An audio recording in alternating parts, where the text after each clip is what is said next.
Hello lovely people, how's it going? I hope you are doing well. So we are on to what should be the final part of Phoenix Wright Ace Attorney. We should be finishing it today. So we're on to day 3 investigation. Let's dive in, continue, and then we'll go from there. February 24th, 3:12 p.m, Wright & Co. Law Offices. I'm so sorry, Mr. Wright. I'm sorry for what my sister said. Drastic crimes require drastic measures. That's just the way it is. We did what we had to, in order for him to get the verdict he deserved. He's not good. He's not good at all. I didn't know. I never knew that the SL9 incident was just another name for the Joe Dark killings. Sounds like everyone's heard about these killings but me. And me. That's two of us. Two of us that have not heard of these killings, so let's find out about them, I guess. Lana wanted Dark convicted so badly. That's why she used me. That's why she used what happened to me. What do you mean, what happened to you? It's all there in the file. Joe Dark's last victim was Prosecutor Neil Marshall. When he murdered Officer Marshall's brother, he left behind an incriminating piece of evidence. But what did you have to do with those killings, Emma? On the night Prosecutor Neil Marshall was murdered, Joe Dark tried to kill me. So she was nearly the final victim. Oh, the plot thickens. What? He tried to kill you? Officer Marshall's brother, Neil, was only trying to save me. So that means you... Yes. I was a witness in the Joe Dark trial. I didn't see that one coming. Okay, well, let's talk to her more about it then. So the SL9 incident. It happened 2 years ago. It was right about this time of year, too. There was a terrible thunderstorm that day, unusual for the season. I was alone in my sister's office. We were planning to eat dinner together once she'd finished her work. Then, suddenly, this terrifying man came bursting into the office. Joe Dark. It seemed like he was running from someone. He pulled out a knife and screamed at me. I didn't know what was going on. Just then, Prosecutor Marshall showed up. Jake Marshall's brother. Joe Dark tried to take me hostage, but before he could, Mr. Marshall tackled him. Then, what happened? I'll never forget it. Lightning struck and the lights went out. Suddenly, a bolt of lightning flashed outside the window, lighting up the office for an instant. What I saw then burned a permanent picture in my mind. I can still see it now.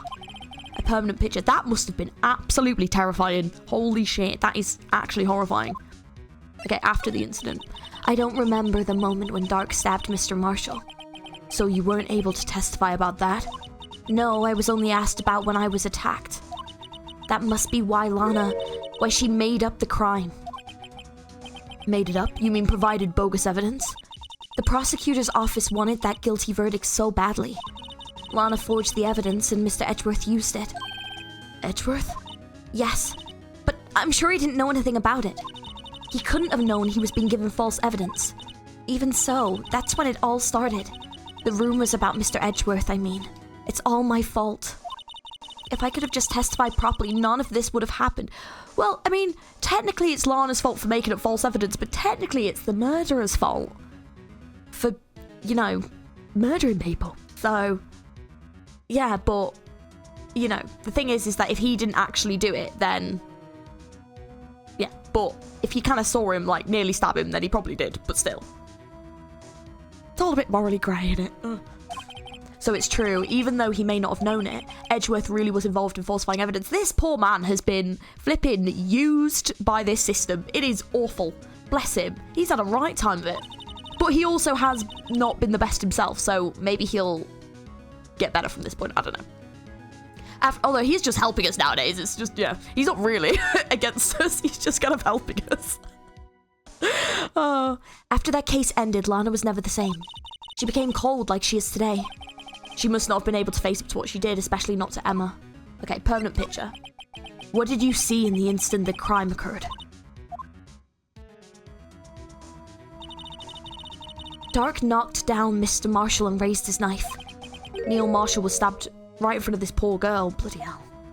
And imagine like the room being pitch black and you could just hear things. And then... oh my god, that must be absolutely horrifying. I don't remember what happened after that. Apparently I passed out. Don't blame you. Don't blame you. Oh. When I came to, Lana was cradling me in her arms. Poor Emma, you've been through so much. Damn. I couldn't bring myself to testify about that instant. I tried, but the words just wouldn't come out. I drew a picture, but it wasn't any good. 2 years ago. You must have been 14, that's understandable.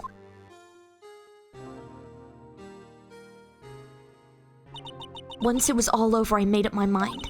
I decided that when I grew up, I'd become a scientific investigator. I want to be able to fight crime with my testimonies, and find the evidence to make an airtight case. That way, Lana would never have to forge any. I see. I think I'm finally starting to understand what makes Emma tick. But there's still something that bothers me about that crime. Something puzzling. There's something that's puzzling me, Emma. What is it? You said you were in Lana's office at that time, right? That's right. Why then would a serial killer come running in there? Not only that, but he was being chased by a prosecutor. Oh, there's no mystery there. Joe Dark had been taken in for questioning that day. Taken in for questioning? You mean by the police? Of course. This happened at the police department. He tried to run away halfway through the interview and fled into my sister's office. But why did you run all the way over to your sister's office? Because the detective offices in the questioning room are right across from the elevator. Across from the elevator? But Lana was the chief prosecutor then, wasn't she? No, silly, didn't I tell you? 2 years ago, Lana was a detective. Oh, and then she became chief prosecutor in 2 years? Damn. She was the best in the entire force. What? That's news to me. After the Joe Dark case, she was transferred to the prosecutor's office and made chief prosecutor. Lana used to be a detective? I better have another talk with her. Yeah, that's a very different matter. Okay, detention center. Is she going to be here? February 24th, detention center. Visitor's room. Lana. Mr. Wright, it seems I keep causing you trouble. Falsifying evidence. I didn't think you were the type. Criminals don't mind playing foul, why should we? Well, that's not really how the justice system works though, is it, mate? So... Ooh. But Lana, if you're wrong and an innocent person might be found guilty. Believe me, I understand the risks.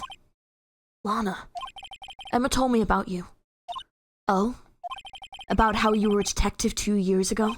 And how the SL9 incident was a reason for your transfer to the prosecutor's office. That's right. Could you fill me in on the details, especially about that unusual change of jobs? I suppose you have a right to know, Mr. Wright. Yeah, we do. Just a little bit. Okay, today's trial. A lot of revelations were uncovered at the trial today, not at the least of which was the fact that this case is largely connected to another one over 2 years ago. Evidence from that case was stolen as well, though I expected as much. I know how obsessive Officer Marshall can be. That trial, it really wasn't fair, was it? I believed in you, Lana. I believed that no matter what happened, you'd always stick to the truth. It couldn't be helped, Emma. At that trial 2 years ago, I sold my soul. Well, all drama aside, the fact of the matter is, at 5:15 there was no murder at the police department.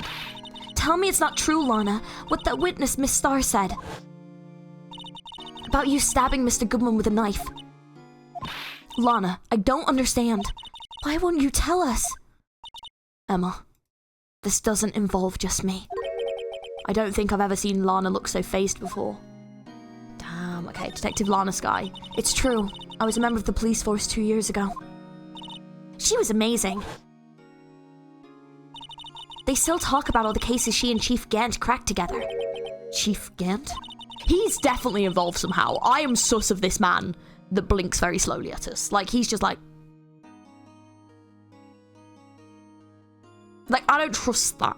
I don't trust that gaze. It's like he's gazing into my soul and he doesn't like what he sees. It's scary. I don't like it. He was the deputy chief of the police back then, but he still worked the crime scenes. Damon Gant, he was everything I aspired to be.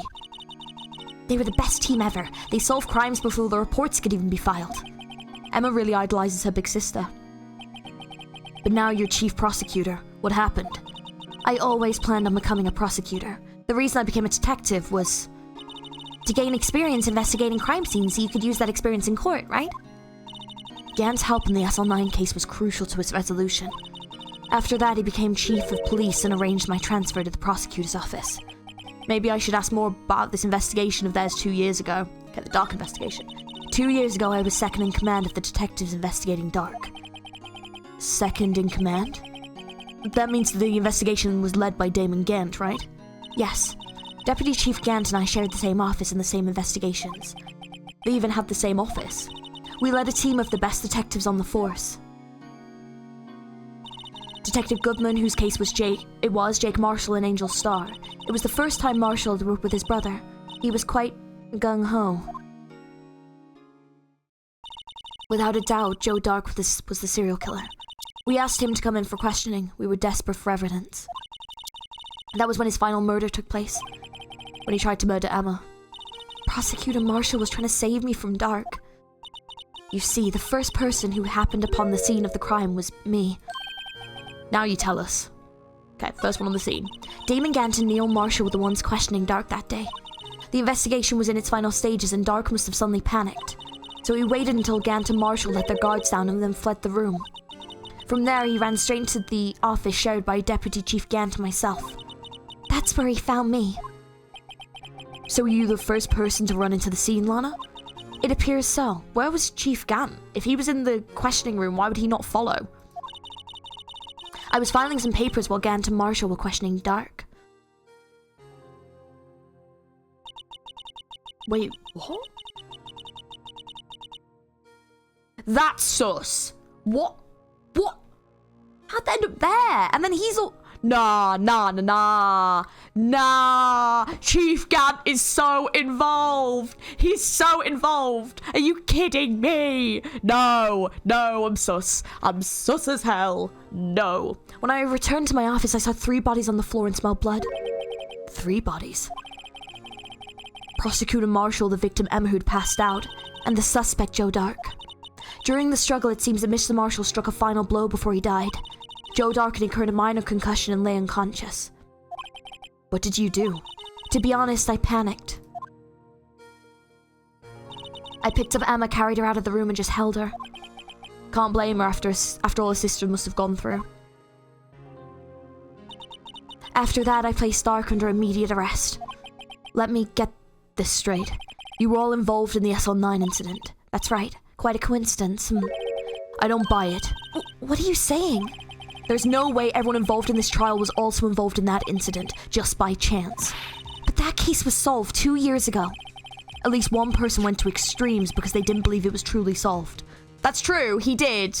See, I think me and him are going to be on the same wavelength here. I reckon I'm sus of Gant at this point. I think it's weird that he didn't leave the interrogation room and chased after him. Like, you know, like the fact that the killer was found unconscious and Marshall was also stabbed in the back when, like, the image that she saw was him gonna stab him, like, in the neck, which would make more sense. Like, you'd think it would be more of, like, if they're struggling, you'd think it'd be more of, like, a frontal thing. But, like, if he had him, like, on his knees doing this, why would he then stab him in the back? That makes absolutely no sense. Like, unless, I suppose, they were struggling and he brought the knife around his back, but even then, to then have him hit him at the... There's something not adding up here. There's something not adding up. And the fact that Chief Gant has been involved in, like, he, like, transferred her out to become the chief prosecutor because he knew that they had, like, made stuff up so essentially he could hold this over her. Like, nah. I'm sus. I am sus. I wonder if maybe there was more than one serial killer. Maybe they were working together. Or maybe it was Chief Gant the whole time and they framed him and in a panic this guy, like, went and attacked him. I don't know, but I'm really sus of Chief Gant. I'm sorry, but absolutely I'm sus as hell. Officer Marshall. Yes, his actions came as a surprise to me as well. Ever since his brother died, he's changed completely. I guess he wasn't convinced with the ruling against Joe Dark. Life doesn't end with the closing of a case. Everyone has to live the rest of their lives with their memories. That case just might not be over yet. Emma was assaulted by Dark at the police department, right? Yes, in the office that Damon Gant and I shared. The office that Mr. Gant now occupies by himself, the Chief's office. Maybe we should have a look at the Chief's office, the site of the final SL9 murder. Well, I guess we should. Is there anything else I can present? Yeah, I don't think so. Probably not really at the moment. Okay, if we need to, we'll come back, but I feel like we need to go to the offices. February 24th, prosecutor's office. No one's here today, not even Miss Starr. Everyone's probably busy looking into what exactly went down in the evidence room. That must be where the detectives are. But we proved in court today that on the day of the crime, no one was murdered in the evidence room at 5:15 p.m. Yeah, I thought we were finally making some headway in our case. But instead, it looks like we just ended up making Lana look even more guilty. Hang in there, Lana. I've got to find all the answers by tomorrow. I mean, is there anything even to examine? Don't know if there is. Is that how he was hanging out of the car? This rope, is it? Yep. They laid it in the outline of the victim's body. So, wait. The victim must have died when the killer closed the trunk on him. You've got to be the only person that I know that would come to that conclusion. It is kind of weird. That's about as red as a sports car can get. Yeah, it's pretty red, alright. The body was found in Edgeworth's car trunk and the lock on the trunk was broken. So the question is, why did Miss Guy choose his car? So, what model car is it? I think it was called a sedan or a coupe, something like that. Those are car types, Mr. Wright, not models. You're a guy, aren't you, Mr. Wright? Aren't you supposed to know these things? Maybe it's about time I got my driver's license. With you there, mate. I also need to get my driver's license. That's where we found the note. 221 SL9, the SL9 incident. A case that was due for transferal the day of the murder. I never knew. The SL9 incident referred to the Joe Dark killings. Everyone in this case played some part in that incident. This has to be more than just sheer coincidence. Okay. Right, anyways. Let's see, we've looked at all this stuff before, so let's move to police department. February 24th. Oh, hey. Howdy, Bambina.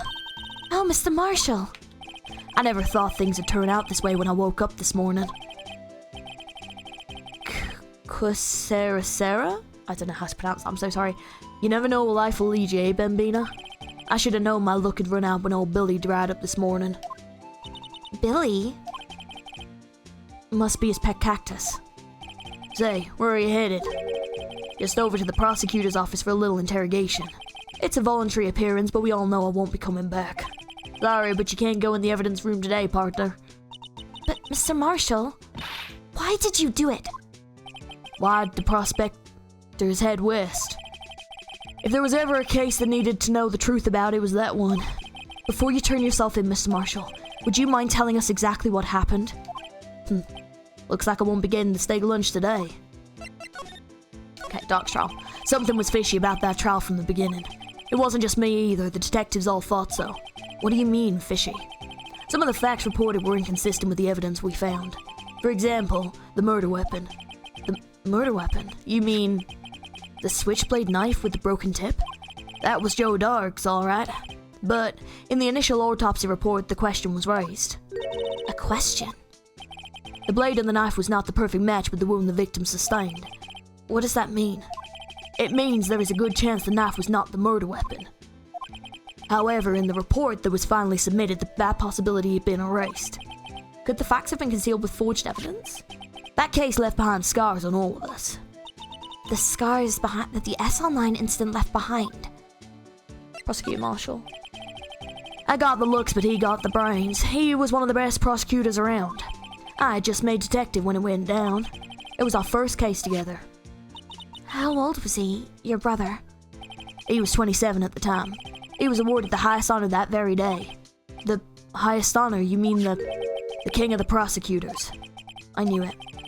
What are you looking at me like that for? It's an honor for a prosecutor. Mr. Marshall must really have been close with his brother. The day of the SL9 incident took place, that wasn't the same day as... That's right. It was the day of the evidence transferal.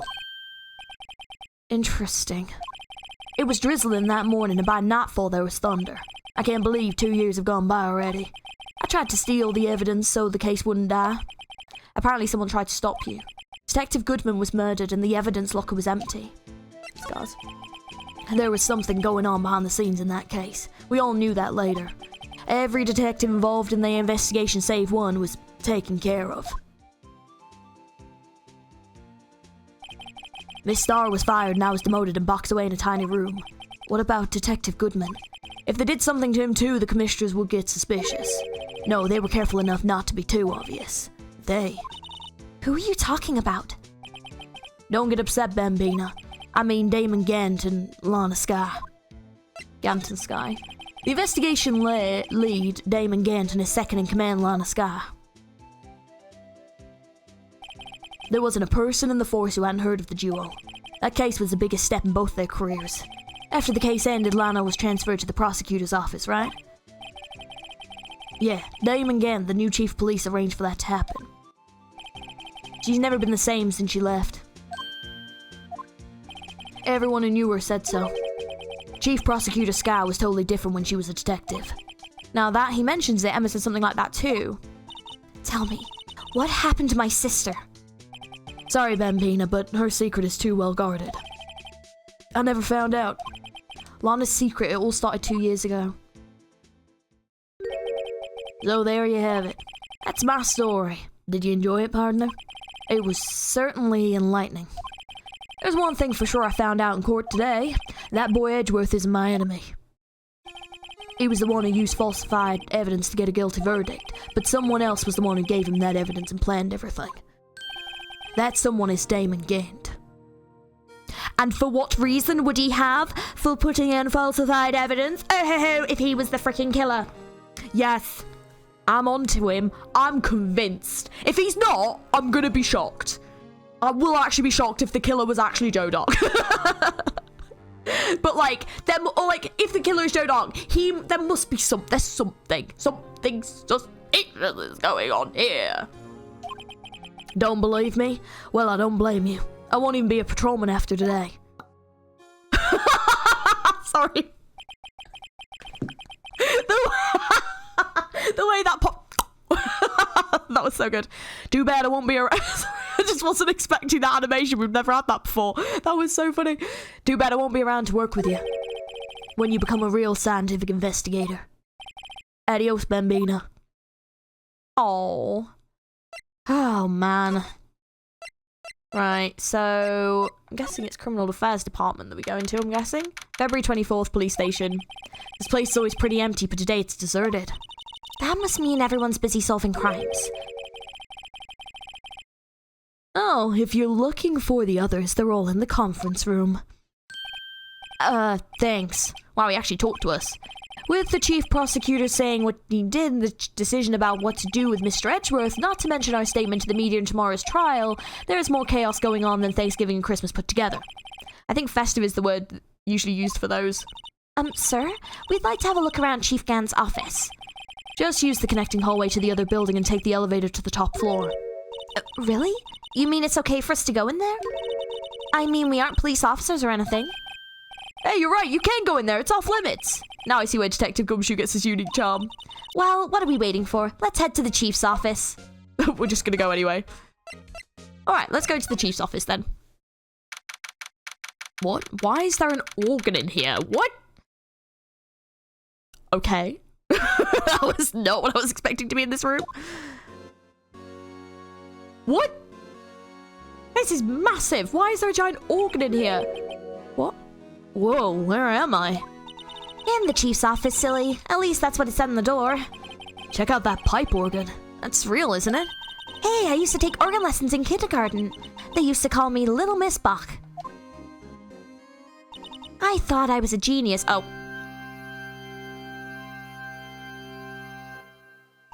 I never could remember where C was. Oh. Oh, it's you two. Chief Gant. I forgot the voice I did for Chief Gant. I apologize. We're just going to do this voice. I want it to be kind of like sinister, but demanding. He put that paper he was reading in his desk. So, righto. Have you been swimming lately? No, I haven't. I've been kind of busy lately. I can appreciate that. I've had my hands full too with Mr. Marshall's misconduct and Lana's provocative statement. Provocative statement? Oh, you mean about the forged evidence? 2 years have passed since that incident. My, how time flies. See that big picture on the wall over there?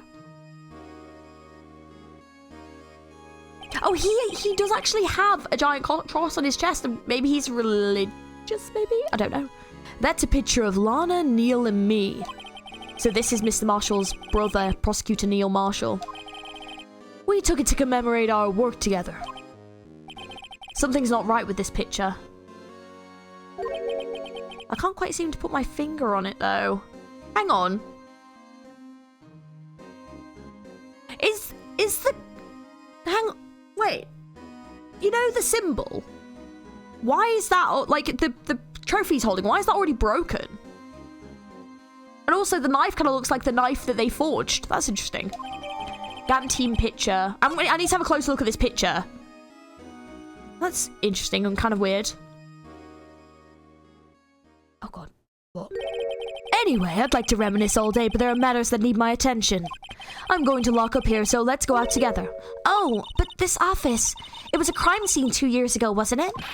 That case has long since been over. There's no need to investigate it anymore. All the same, we'd still like to have a look around. Perhaps you didn't hear me. I said there's no need to investigate it anymore. There is... This room contains things that I need. I'm convinced. I'm watching you, dude. I'm seriously convinced that you have something to do with this. You... Like, I think this is you. I'm convinced.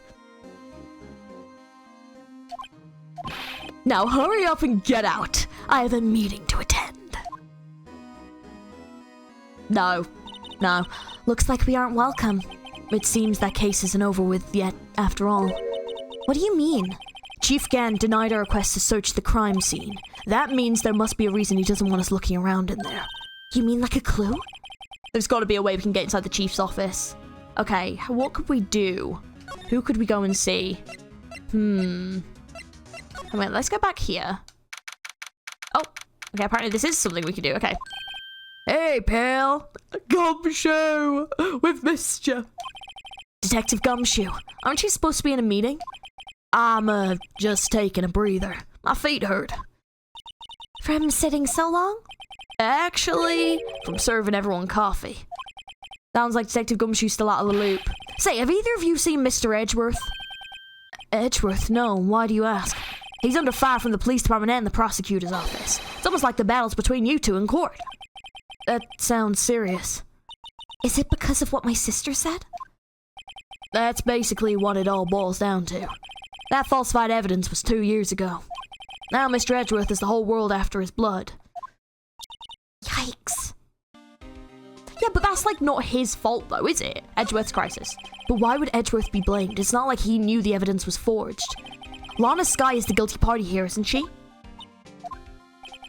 Regardless, a prosecutor is responsible for the evidence they present in court. Not only that, but as you know, there have been a lot of rumors going around about Mr. Edgeworth. His amazing talent as a prosecutor has kept him safe from those who don't like him. But now with this... Are there really so many people who hate him? In our world, only those with talent rise to the top. Mr. Edgeworth not only has that, but he's young. There's no better recipe I know for making enemies. Hey, Dick! Keep up the good work! Yes, sir. Let's go out for lunch again sometime, my treat! Yes, sir. You gotta take me back to that joint sometime, okay, Dick? Yes, sir. It seems you don't have any problem with enemies. Yeah, well, I'm careful not to stick out. Anyway, I'm a bit worried about him. Under all this pressure, I'm afraid Mr. Edgeworth might just crack. The SL9 incident. Actually, I took a look at the file earlier while the coffee was brewing. He seems genuinely concerned for Edgeworth. Well, did you find out anything? The only evidence Dark left behind was during his final attack. His final attack, you mean when he killed Prosecutor Marshall who was trying to protect some girl? Me. Seems Detective Gumshoe never realized Emma was the girl. That's when he left the most incriminating evidence of all. Well, what was it? Oh, let's see. I think it had something to do with the murder weapon? Oh, I forget. Look, it's all written in somewhere in here, okay? His power of recollection never fails to impress. Maybe we should show him the murder weapon. It might jog his memory. Okay, right, let's read this and then we'll show him the murder weapon and see what he says. Joe Dark was 42 at the time of the crime. He was just a run-of-the-mill businessman. A businessman? What made him take to serial killing? One day on his way home from work, he hit someone with his car. With his car? So it was an accident? An accident, yes, but it transformed him into an animal. An animal? He killed a man that witnessed the accident, then he killed a lady who saw the second crime. A kid walked by just then, so he killed him too. Then when he was burying the bodies, a jogger came upon the scene and was killed. Bloody hell! That's an insane! That's an insane! That's insane! That is a crazy turn of events. What the fuck? Oh my god, that's awful. What the hell? It's like, oh, like, hit a person by accident, but then someone saw it, so then he had to kill them, but then someone saw that, so then he had to kill them, and then someone saw that, so he had to kill them, and then he was burying them, and then someone saw that, so then he had to kill them. That is crazy. Oh my god. Finally, he turned himself in. Seems like he was a pretty careless animal. Of course, this is all conjecture. There wasn't a single shred of evidence. So he turned himself in. Yeah, but in the middle of his questioning, he fled and murdered his final victim. Prosecutor Marshall. That crime was witnessed by someone too, but luckily Dark was arrested on the spot. It's a good thing that last witness wasn't killed. That last witness, aka Emma. Alright, let's show him the murder weapon. So that is the other murder weapon. Do we have an... Oh, this one. So this is supposedly the murder weapon. About this. Hey, is that? It has a tag attached to it with the label SL9 incident on it. I believe this would be the broken murder weapon you were speaking of. What are you doing with that? Ever since that case was closed, the knife's been locked away in a locker. On the day Detective Goodman was murdered, this suddenly disappeared from the locker. And was found in Mr. Edgeworth's car muffler. That's it. Now I remember what that incriminating piece of evidence was. When you showed me that knife, it all came back to me. Well, what is it, Detective? Quick, before you forget again. Oh, did it come up with something? Yeah, murder weapon. This knife, it was Joe Dark's, wasn't it? That's right. We traced it back to the store he bought it at, plus it had his fingerprints on it too. But no one actually witnessed him using it to murder anyone, right? But also, wait, hang on. That makes no sense, because if he had hit someone with his car accidentally, and then murdered people who had witnessed everything, sure, why would he have a knife prepared? Like, that makes no sense. Like, this is getting more and more sus the more I'm thinking about it. I don't know. And also, if he turned himself in, why was there such a thorough investigation into who did it? Because he turned himself in and then hid all the bodies. Okay, hang on. I'm a bit confused. Right, hang on. This has become very strange. That's where his luck ran out. When you take a good look at the knife, you'll see it's broken. You don't have to take a good look to notice that. Well, yeah, well, anyway. Take a guess where the broken tip of the knife was found. That's what did him in. Where was it? The victim, Neil Marshall, was carrying it, inside his own body. It was found deep inside the stab wound. Did it match Dark's knife? You bet, down to the last fiber. That's pretty conclusive. Neil's autopsy report was added. So stabbed in the back, died from punctured lung and heart. The knife tip was in the wound. For the knife to break? Ah! Oh my god. Holy shit. The broken tip was found in the victim's body, belonged to the murderer Joe Dark. See, what I'm wondering though is maybe Joe Dark did the killings, but maybe someone else killed Neil Marshall, and maybe that was Gant. I'm sus at this point. Like, there's something about Gant, and there's something about all this that's not adding up, and it's all very suspicious, and I can now see why Marshall did what he did, because I'm just kind of like, hang on. Well, there you have it in a nutshell. That's all I know. Can I ask you one more thing? What is it? If it's money you need, you should ask Chief Gant. It's not money, but it does concern the Chief. His office is a crime scene, right? It's where Prosecutor Neil Marshall was murdered? The Chief's out now and his office is locked, but we'd like to have a look around if that's okay. Well, any detective's ID card can unlock the door. What? Really? But if I let a civilian in there, I'd be charged with breach of trust. Breach of trust? Simply put, I'd be canned. Oh. Sorry, pal. I don't plan on getting fired because of you. How about this ID card? It was Detective Goodman's. That won't work either. The data was deleted the day he died. Oh. So in other words, Gumshoe is our only chance of getting into that office. I wonder if there's something we could show him that would change his mind. Do we have anything that we could show him? I wonder if we can show him this, maybe? Let me share a little advice with you as a detective. If you don't have a clue, keep your trap shut. I'll keep that in mind. Sheesh. Something that we could show him that would change his mind. Do we have anything? See, that's about the lost reports.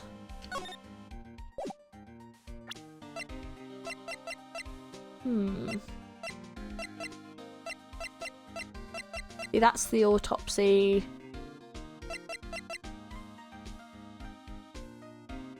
Oh, hang on.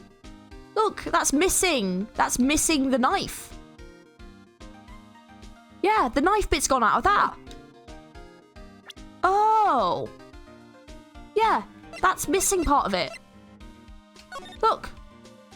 That knife bit's missing. I wish I could point that out now. Interesting. I did wonder if it was always broken, but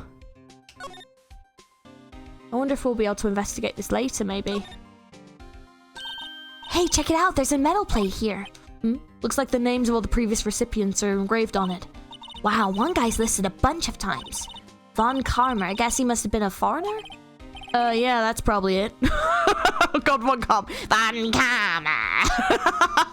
One of my favorite voices I did for this game. Well, wherever he's from, he must have been an amazing prosecutor. I'd like to meet this Mr. Von Karmer sometime. When she says that, his name does kind of have a ring to it. That's really funny. Von Karmer. Yes. See, I'm not really... There you go. So, name of the deceased, Neil Marshall. Time of death, single time wound pierced in the heart. Died from blood loss under 10 minutes. Weapon was found in the wound, was missing the tip. I don't know if we've got anything to really show him. Maybe we can go somewhere else. Like, maybe I've got to come back. Can I talk to her about anything else? I wonder if I can present this to her. Attorneys and prosecutors have no business showing evidence outside of court. It's taboo, especially when the interests of both parties are involved. She really means it. Lana. Okay, well then, never mind. What about this?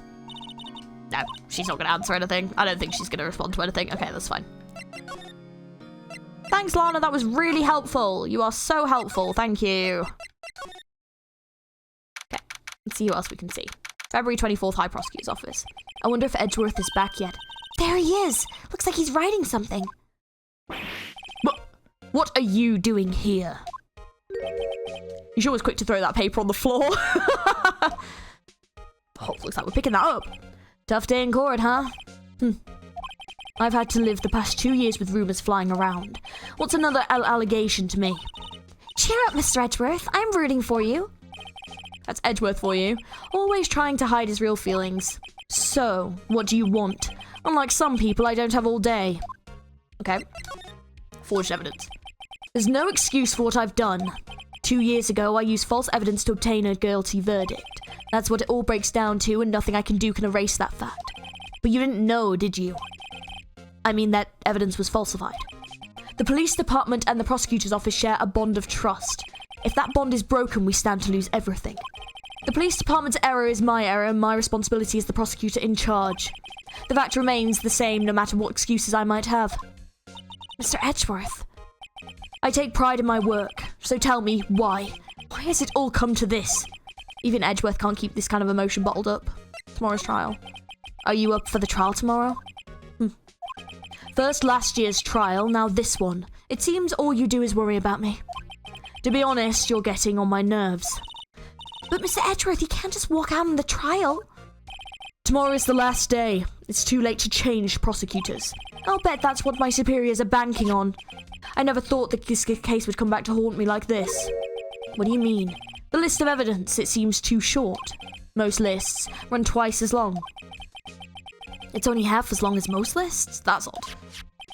After Neil Marshall was murdered, I became prosecutor for that case. I may not have been part of the investigation, but I knew what I had to do. Use the evidence I was given to prove the suspect guilty. That was really the only thing on my mind at that time. Say, we just saw a picture taken around that time. That picture, something seems strange about it. Oh, we're totally going to show him, right, the day of the crime. Could you tell us again about what happened on that day? The day Detective Goodman was murdered? You were participating in a ceremony over at the station, right? I've never cared for ceremonies, but I had to attend that one. Because you were awarded this?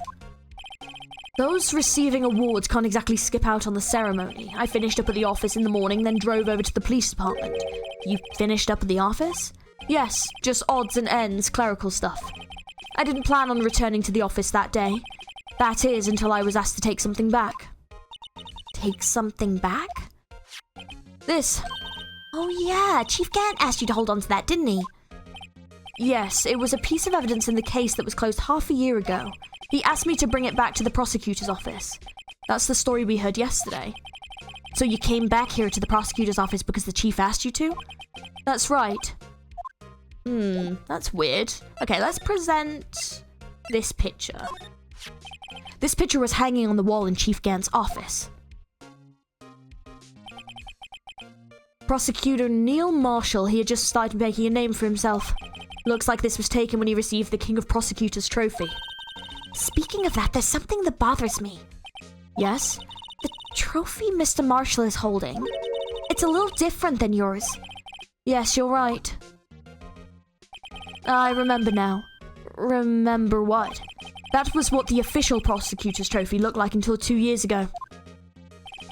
There's a story behind its design. A story?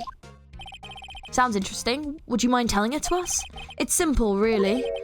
Contradiction, that's what the award's based on. Well, hang on, there must be more than that. There you go, King of Prosecutors Trophy. This award originates from an ancient Chinese tale. In Chinese, the word contradiction is written with 2 characters. The first means halberd and the second means shield. Have you heard this story? Me? Oh, sure, everyone knows that. Why don't you tell it to us, though, for Emma's sake? Very well.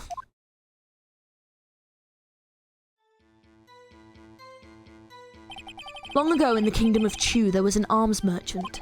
One day, he presented the king with 2 items. The first was a halberd he claimed could slice through any shield or armor. The second was a shield he claimed could withstand any weapon. Wait a minute. Objection! Those claims contradict each other. Very perceptive, but then again, you've heard this story before, right? Anyway, as you mentioned, the very descriptions of these items discredit them both. When the king pointed this out, the merchant was left speechless, and thus the Chinese word for contradiction was born. Is this a real tale? Because that is so interesting. Oh, I see. So the chipped shield and broken knife symbolize? Precisely so. They symbolize the merchant's items. The ancient tale ends with the merchant at a loss for words, but it's in our nature to pursue matters to their conclusion, even if it results in something as ugly as this. Wow. Thanks, Mr. Edgeworth. I learned something new today. That's funny. If that's so, then why were you only given a shield? You'll have to ask Chief Gant. 2 years ago, he had the halberd part of the award abolished. Chief Gant. 2 years ago, the halberd was removed at Gant's behest, giving it its current form. Weird. That is weird. That is very weird. Okay, hang on. I want to examine. Can I pick this up? I wonder what he was writing before. Come on, Mr. Wright. Let's take a look. Are you crazy? Edgeworth is sitting right there. Just distract him. I'll check it out. Hey, Edgeworth. Is that Detective Gumshoe out the window there? Oh no, he's falling to the ground. Hold on. First, let me see what this girl's doing crawling around my feet. He didn't even look. What? Letter of... If you're having trouble reading, I'll read it for you. It says letter of resignation. Resignation? Edgeworth, you don't mean... I'm tired, right? I feel as if Something inside me has died. Edgy, no! But Mr. Edgeworth, none of it is your fault. I know the path I've walked. You don't need to tell me. And the path I've walked hasn't been a just one. I can't forgive myself for what I've done. And no one else should forgive me either. Uh-oh, I think he's serious. Mr. Wright, please, you have to do something. This letter of resignation, I wonder if I can use it for anything. Gumshoe. Gumshoe. Got it. Edgeworth's discarded letter of resignation, he's serious. Can I say anything to him in the meantime? A work desk. It's quite tidy, as one might expect. What a nice desk. Easy to use, easy on the eyes. It's polished so high I can see my own reflection. Strange. Why did I just picture Detective Gumshoe? Maybe I'll take that name plaque as a souvenir. Don't, he'll sue you. Can we talk to him about his letter of resignation? Can I present it to him? They say where there's smoke, there's fire. Apparently I was so caught up in the smoke I lost sight of the truth. Edgeworth. The others are right. I have no right to serve as a prosecutor. But Mr. Edgeworth, you were only doing your job. I've always made my own decisions about what I can and cannot do. That hasn't changed. Forgiving myself is something I cannot do. Uh-oh. I think he's serious. Mr. Wright, please, you have to do something. This letter of resignation, I wonder if I can use it for anything. Well, the good news is I can. So... February 24th. Excuse me. Would either of you care for a quarter pound of roast beef? Miss Starr. Guess she's out of lunches. You certainly are the curious sort, aren't you?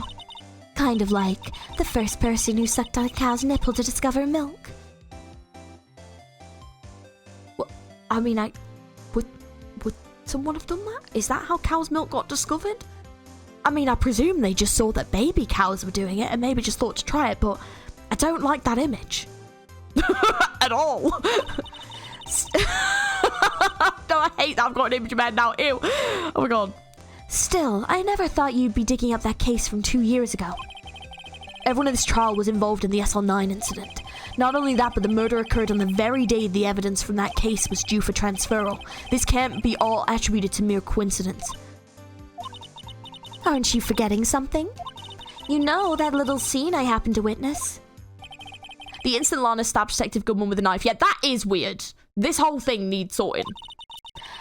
No matter how much of the past you dig up, it won't change what I saw. Roast beef is meant to be savoured when eaten. Miss Starr's hatred towards Lana. It all dates back to 2 years. That's true, she does have a reason to lie. You know, she does have a reason to lie, technically. Dark investigation. Joe Dark. That's a name I'll not soon forget. We trailed him for half a year. Oh, the pressure. Yeah, well, hang on though. That's not what... But see, that contradicts what we were told by Gumshoe, because Gumshoe said he did the murders and then he handed himself in. So why were they trailing him for half a year if he handed himself in? Unless they trailed him and then he just eventually handed himself in. But that's very unusual. And also the fact that if the crime was like at the moment, how did they have no evidence of him doing this crime? Apart from the final bit of evidence when he essentially went and spree killed multiple people. Like, that doesn't make sense. So there's something that needs uncovering here, because the facts are contradicting each other, like the shield and the halberd. It's contradicting each other. It makes no sense. Oh, the pressure. Still, I don't think I was even more alive than I was then. Those days were steamier than a bowl of hot gravy. Poor old Jake Marshall, though, must have been going through hell. You mean because of his brother's death? They were close, those two. After Neil died, something took over Jake. He became obsessed. Seeing Jake like that made her all the more desperate. Her? Lana Skye. My sister? The best of the best were put on the SL9 case. Of course, they were led by the legendary duo, Lana and Chief Gant. So after case closed. That legendary pair was the reason we were able to keep up our investigation. That's why we were so shocked over how it turned out. You mean with forging evidence? Don't get me wrong, Joe Dark got what he deserved. Still, it was obvious the evidence produced in court was being manipulated. Items our team never found would suddenly appear, while other items were kept secret. But you don't have proof anything illegal was done. I am proof enough of what happened. After that case, all of us safe Goodman were relieved of our duties, most without so much as an explanation. Then Lana Skye transferred to the prosecutor's office and became chief prosecutor. Lana always wanted to be a prosecutor. Nothing's quite as simple as it appears. Huh? Lana Skye was merely being used as a pawn. That's my take on the matter. She was being used? Legendary duo. Damon Gant and Lana Skye. Gant led the investigation, with Lana second in command. They were the best. They solved all kinds of cases together, didn't they? Damon Gant's magnetism was was almost unreal. His magnetism? By that I mean his ability to attract evidence. He'd produced the most incredible evidence in the cases he handled. Incredible evidence, you mean? Oh yes, there were rumors about him even back then. No one dared confront him, though. I take it she's talking about forged evidence. Back then, everyone looked up to Lana. All the detectives wanted to be like her. Really? Oh yes, myself included. I was a fool, really. She hated anything crooked and always watched out for the other detectives. That's why she was so concerned for Jake. Mr. Marshall? When Jake's brother was murdered, she felt as if she had lost her own brother. It wasn't for her, I don't think Jake would have ever recovered from his shock. That's what makes all the more infuriating. Miss Starr. That's why I'll never be able to forgive her. Why did she have to turn so cold after that? Being used. Lana transferred to the prosecutor's office 2 years ago, didn't she? Yes, thanks to Chief Gant's powerful influence. Chief... That's right. Having solved the SL9 case, his position as chief was secured. There was only one thing left for him to control, and then no one could stand in his way. The prosecutor's office. What? You mean that's why Lana was transferred? If he could control the chief prosecutor, he could control the prosecutor's office. That must have been his goal all along. But how could he control Lana? I don't know, but one thing's for sure. Ever since that case ended, she's never been the same. It's only logical to conclude there must have been a reason for her change. At last, I'm finally getting close to the bottom of this ugly mess. Thank you, Miss Starr. You listen to me, rookie. It takes more than just ingredients to create a fine cuisine. I hope you turn out to be a better chef than I've been. I wonder if we can present any of this evidence to her.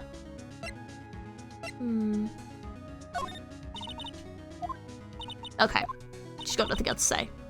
A poppy seed rice set. Okay, so let's go back to the police department, and then we can show him the resignation letter. February 24th. Oh, you're back. You're still here? I gotta make 150 copies of these files. Brewing coffee, copying files. I'm turning into a regular DJ. You're a DJ as well? If I'm not mistaken, I think he means desk jockey. Oh, that DJ. I gotta admire your persistency, but my answer's still no. I'm not letting you in the chief's office, period. It'd be my neck on the line. That office is the last crime scene in the SL9 incident. I have to take a look inside there. There's gotta be something we can do to make the detective change his mind. There is. We're gonna present him with the resignation letter. What's this crumbled up piece of paper? No way. Mr. Edgeworth can't be serious. Is he ever not serious?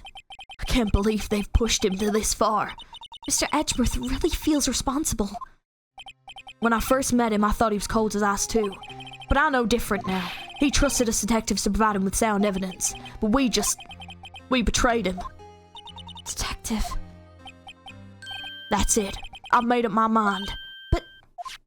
Here, take my ID card. We can't do that if someone found out. They wouldn't let you off the hook with just another lost item report. Look at me. It's no secret I'm already out of the loop. After all, I'm friends with Mr. Edgeworth. Depending on how this case turned out, I may as well be good as terminated. What? So at least let me do this, for Mr. Edgeworth's sake. Alright, detective. Thank you. Gumshoe ID tucked away swiftly into my pocket. Alright.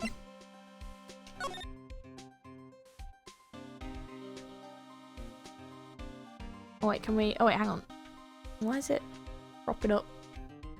Something's showing that I can highlight, but... Oh, there. Detective Gumshoe isn't very photogenic, is he? Whatever you do, don't say that to his face. Look, his eyes are half shut. Yeah, and his mouth is half open. Hey, each of his shirt buttons is off a notch. And he's got the narrow end of the tie on the front. I think this goes beyond photogenic issue. Oh, boy. He's just laughing. Oh, Gumshoe. Right. All right, then. Let's go to the chief's office because we can finally go in there. Sneak in. Ooh, let me in, please. I'm scared. Here goes, Mr. Wright. Okay, we're in. I'm scared. I feel like I'm in a horror game. We're in. If anyone finds us now, Detective Gumshoe's a goner. If that happens, I'm counting on you to bail me out. Eek! Ah!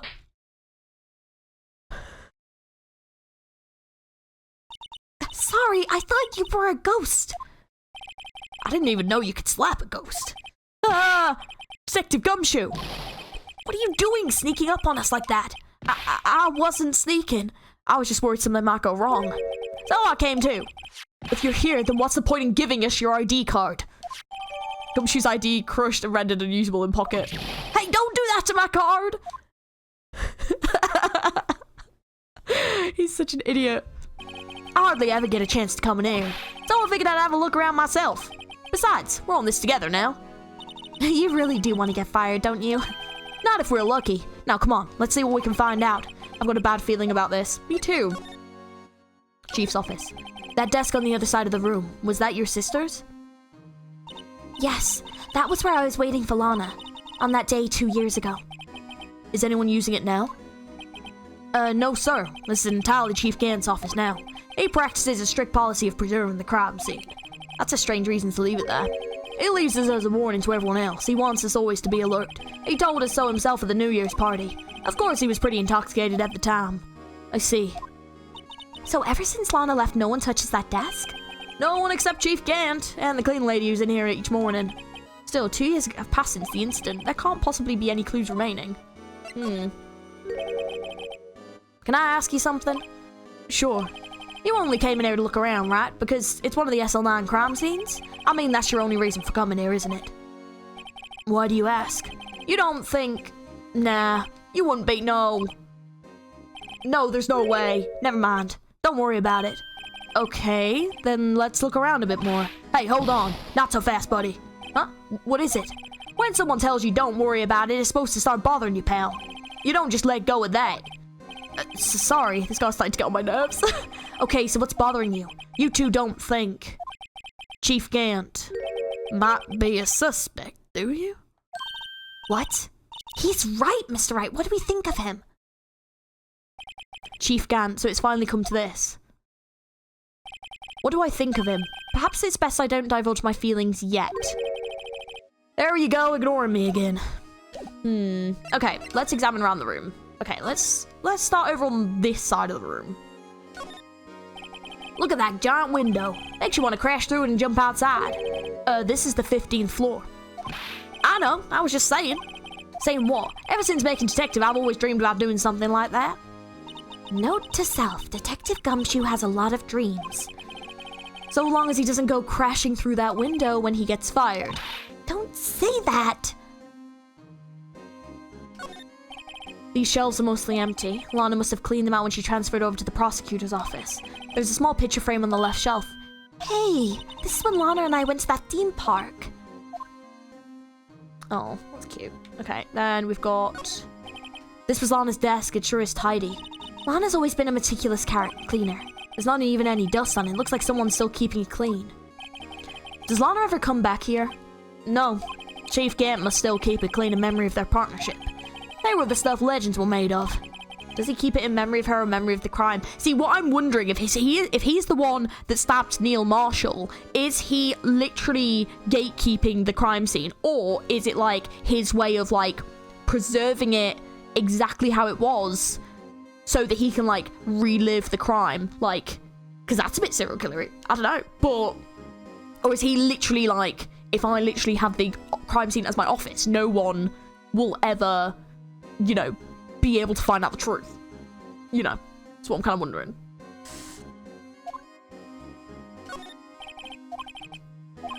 Oh, sorry, I didn't mean to. Oops. Okay, picture. This was taken on that day 2 years ago. The day Joe Dark ran out of the questioning room and tried to kill Emma. After receiving his award trophy, Mr. Marshall took a picture here. Then we went along with the Chief again to question Dark. I bet he never knew he'd be dead just a few hours later. Do you think? It's rather depressing, isn't it? Okay, let's slide over a bit. And then we've got the organ, which is weird. The Chief's organ sure is a sight to behold. Occasionally we hear him playing it from the Criminal Affairs Department. That's on the 2nd floor. This is the 15th floor of an entirely different building. When a detective screws up, the Chief calls him into his office and makes him listen to the organ for hours. What's so bad about that? Music soothes the soul. After that, the detective can't hear anything for days except the ringing in their ears. So it's an instrument of punishment, literally. But aren't the Chief's ears affected? He never listens to anyone anyway. That's besides the point. Fair enough. This is safe, isn't it? Safe. That word is ripe with intrigue. Okay, if you say so. It looks like a code's needed to be entered onto this panel to open it. A 7-digit number. I think I might just know what it is. Hang on. Do you know what it is? I might. Hang on. I have a hunch. Oh, I know. You want to try my birth date? It's... No. I think. I have a better idea. Here goes nothing. Is it? Is it?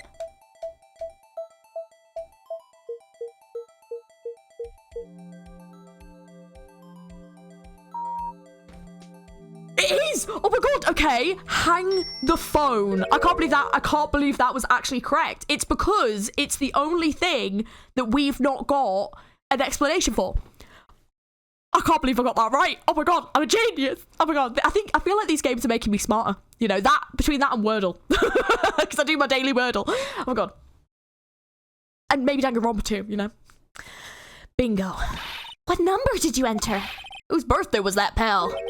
77777, the final ID card number on that record. What? The number of the mysterious executive officer who entered the room that day. You mean 777777, that ID number. I think you're 17 shy this time. This can only mean one thing. That's Chief Gant's ID number. Say, anyone care to look inside? Yes! Move! Get out my way! Is there any money in there? How much does he have stashed away? Look,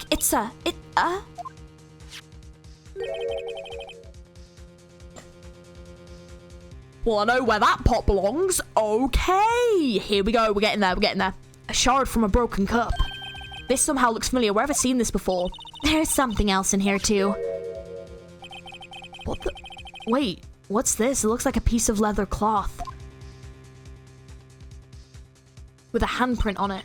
This is a handprint, isn't it? Hey, I saw someone wearing a shirt like that once. You think Chief made up the design? I don't think so. Oh, well, it was just a thought. Is that it? Is that all there was in the safe? Apparently so. It's empty now. A piece of cloth with a handprint on it and a broken shard from a cup. They look like pieces of evidence. Yeah, but unless you can prove they have something to do with this case, I'm afraid I can't just let you take them. After all, it's my neck on the line here. Great, now I have to prove their relevancy to get them. How are these two items related to the SL9 incident? Come on, there's gotta be something we can show the detective. Oh, there is, but I'm just gonna finish looking around first before we do that. Wow, look at the size of the Chief Gant's desk. Speaking of that, when we were here earlier. Oh, it's you two. Chief Gant. He put that paper he was reading in his desk. I wonder what he was reading. This looks like a list of evidence. A list of evidence. In most cases, the list runs twice as long as this, though. Hey, look at the case name. Huh? SL9 incident. Wonder what this is doing here. Hold on, detective. What did you just say? I said, I wonder what... No, about evidence lists. Normally they're twice as long. That's right. I guess there wasn't a lot of evidence. A half-size list of evidence. The list of evidence, it seems too short. Most lists run twice as long.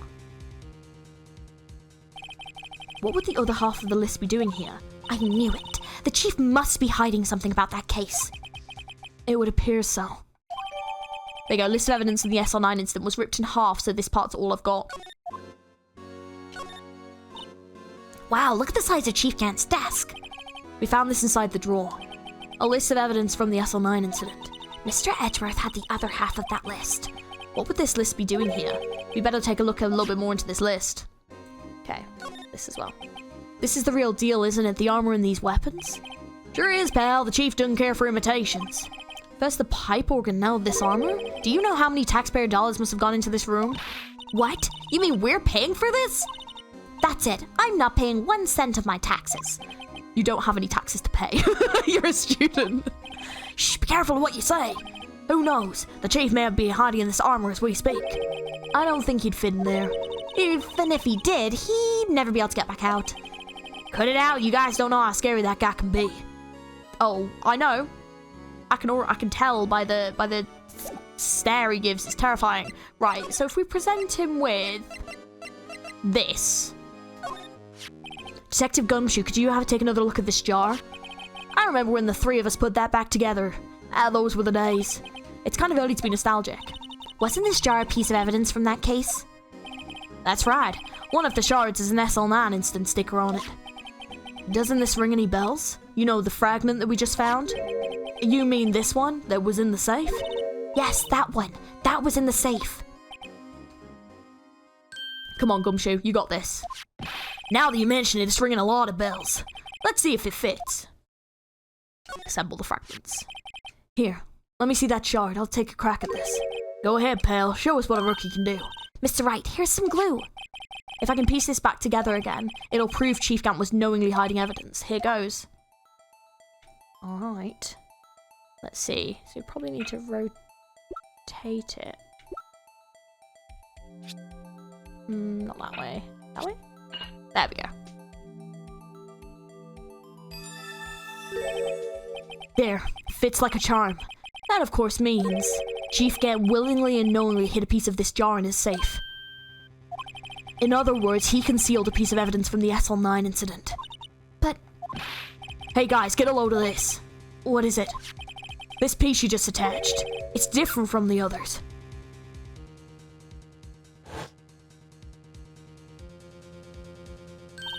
There's a reddish line on it. A reddish line? That's blood. I don't get it. Why would Chief Gant hide this in his safe? See, is that meant to be like writing something? Like someone was writing it in their blood or something, maybe? Unstable jar.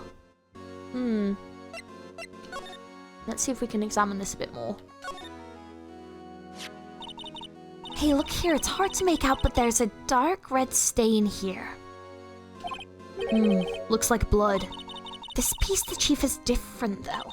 The bloodstains on the other pieces are just spots, but this one's a line. That is odd. Yeah, maybe it's meant to be like writing or something. Like maybe they were trying to write someone's name or something, maybe? Interesting. Is there anything else I can examine in the room? I know there was the leather thing, but do I need to show him like something else? Maybe I need to, I'm trying to think what would be to do with the leather thing. See, we can do the fingerprinting. Detective Gumshoe, I'd like you to take a look at this. Hey, I know what that is. You want to take some fingerprints. That's a great idea, Detective. Alright, go to town, sheesh. What are you doing? Why are you sticking out your hand like that? Go ahead, take my fingerprints. It's not your fingerprints we want to take. Huh? Come on, this isn't the time for jokes. We're talking about the cloth that we found in the safe. Oh! I knew that. The one with the handprint on it, right? Jeez, where's your sense of humor? Okay, Mr. Wright, let's check for prints. Sprinkle the powder on the cloth, then once they've been absorbed into the prints, blow the rest away. What are you, my mum? I'd have to be told a billion times. Alright, let's get this over with. Oh.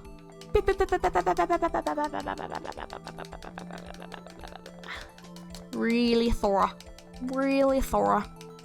Blow! Nice. I gave it my best shot. That kind of result won't be good for matching prints, will it? But it doesn't look like we'll get a clearer result from this print. Okay, let's try a different finger then. Okay, so we've done the first one. Let's try this one.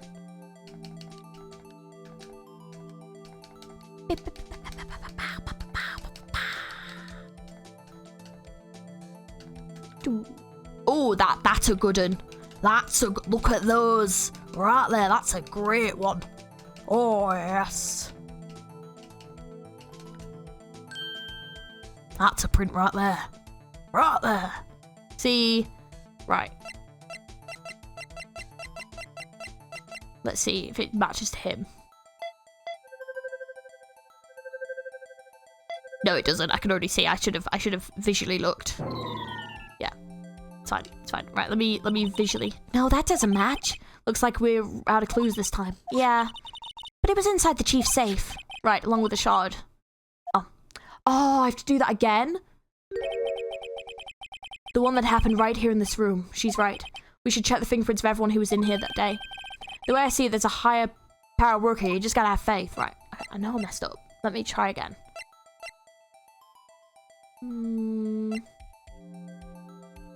Oh, that looks like Emma's. Yeah, wait, that really looks like Emma's.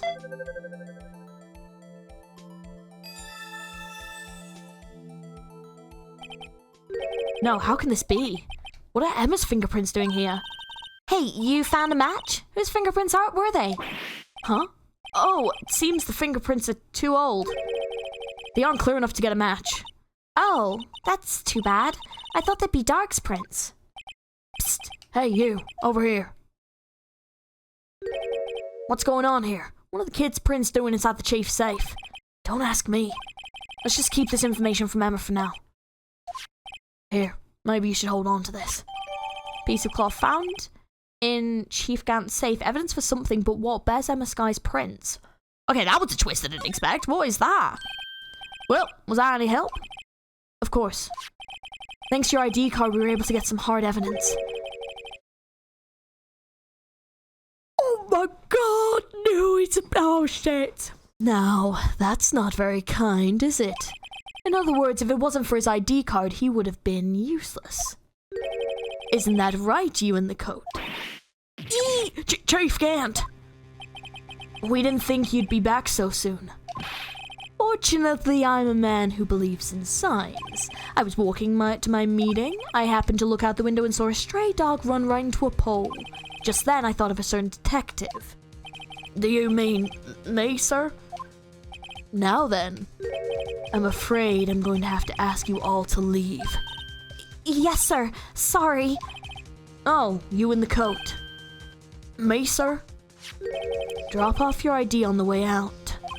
You won't be needing it anymore. But, sir... Now get out. You bitch! You can't fire him! You can't fire him because he quits! He's gonna come work for me! You bitch! Yes, sir. No, he was just trying to help! We'll be on our way too then. Wait, you the one without the spiky hair. Don't go yet. Me, sir? I'd like a word. Hell, I'm gonna leave her here on her own. Not a chance. But sir, I'm not a licensed scientific investigator yet. You with the spiky hair, you're free to go. Mr. Wright. Oh my god. What?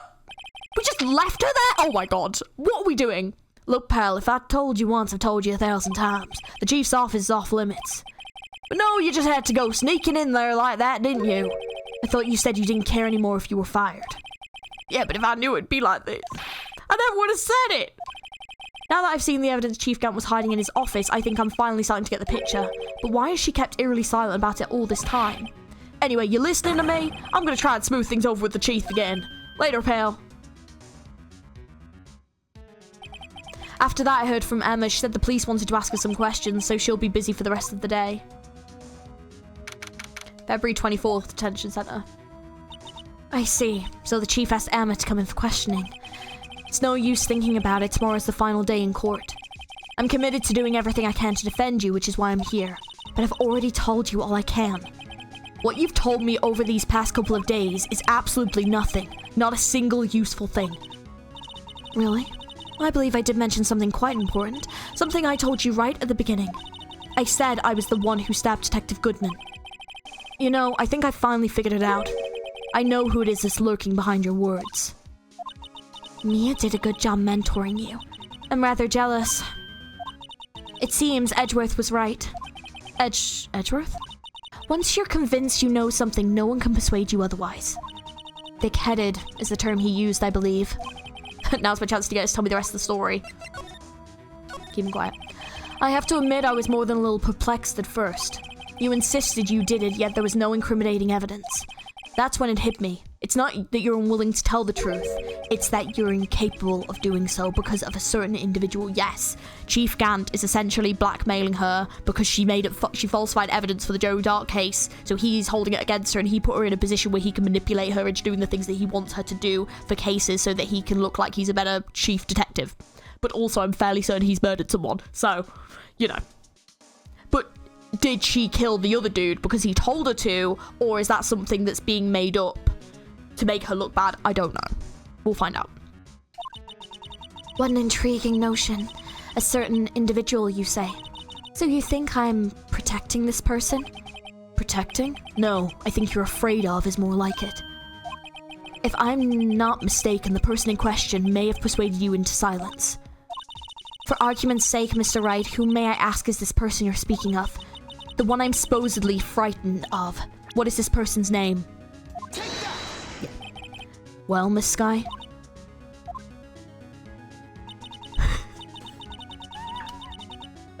I'm so sorry, but I love when she does this, because she did it in the first episode, and it's literally her just straddling the chair. Like that. Because you can still see the chair behind her. I know it's probably that she's just stood up and turned around or whatever, but it's really funny. It just makes me laugh. Mr. Wright, you're addressing the chief prosecutor. Do not forget your place. I take it she's still not ready to spill the beans. My apologies. Could you please tell me a bit more about what you think you know? Damon Gant. We were partners until 2 years ago. I respected him as a detective. Assuming he is respectable, then tell me something. Why would he try to hide his crimes? His crimes? Both you and Edgeworth will be brought before a board of inquiry for what you did. Specifically hiding and forging evidence. Of course, these are serious offenses. Why is it, though, the Chief Gant's name was never mentioned? Chief Gant? Edgeworth didn't know the truth behind the forgery. The only party who could have possibly tampered with the evidence was me. I had access because I was second in command of that investigation. Yes, you, but also one other, Damon Gant. If you intend to accuse Chief Gant, you'll need more than just words. Show me proof that Chief Gant falsified evidence in that case. Okay, well, the first one that we've got is the jar. I just found this in a safe in the chief's office. This jar piece and this piece of cloth. Do you know what these are? They're pieces of evidence from the SL9 incident. The person concealing evidence was none other than Chief Gant himself. Now tell me, why are you taking the blame for him? Touché, Mr. Wright. It's as you surmised. I cannot disobey the chief's orders, even if it means being found guilty for murder. Why not? Come now, Mr. Wright. You can't possibly expect me to be able to tell you that. 3 days ago, I had no choice but to cooperate in the murder of Detective Goodman. Or perhaps I should say follow orders. Yes, that's more accurate than cooperate. Orders. Although I can't tell you the details, I can say that I was given an order that day. I need you to dispose of...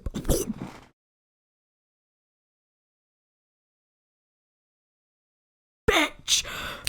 I freaking knew it! I knew it! I was onto you! Ooh! Yes! I freaking knew it! It's him! It has to be. I need you to dispose of Bruce Goodman's body. You'll find it inside the trunk of Miles Edgeworth's car.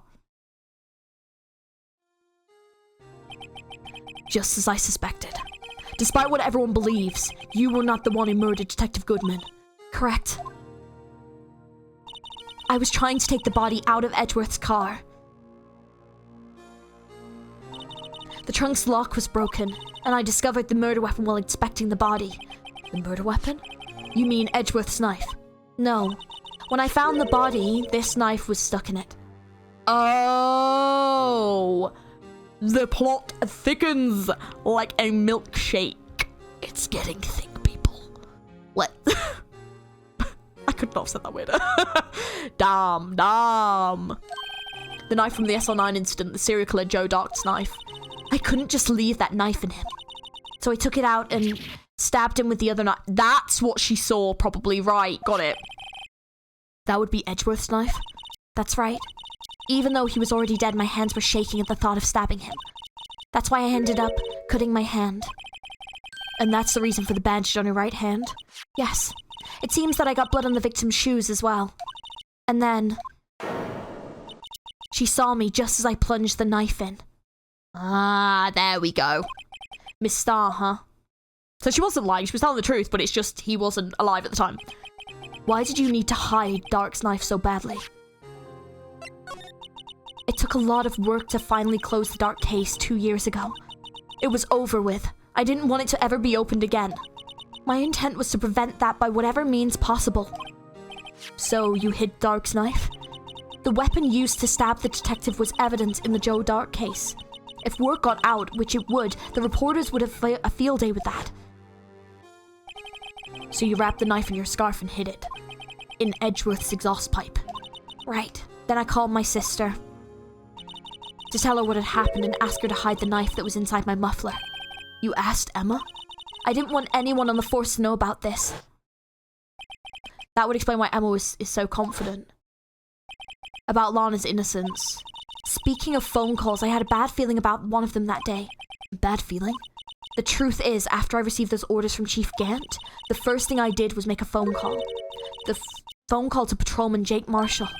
To Marshall? Why on earth would you call him? The lead investigator for the SL9 incident had been murdered. I wanted the fact to be kept hidden and I needed help. He was the only other person I could trust, or at least I thought I could trust him at the time. However, it seems that after I spoke to him, he went off on an escapade of his own. Oh, you mean... Not wanting the case to die, he decided to take things into his own hands. Right, because if he knew that... Like, if that case got officially closed forever, and this guy's just been murdered, then it wouldn't be linked to that case, and then it would die, but obviously that's to do with the murder of his brother, so obviously he was going to do something extreme to make sure that the case didn't get archived away. Got it. He disguised himself as Detective Goodman and tried to steal the evidence. He had already stolen the ID card, but it seems he hadn't made up his mind to break into the evidence room. After my phone call, any remaining doubts he must have had must have disappeared. So your phone call caused the incident in the evidence room?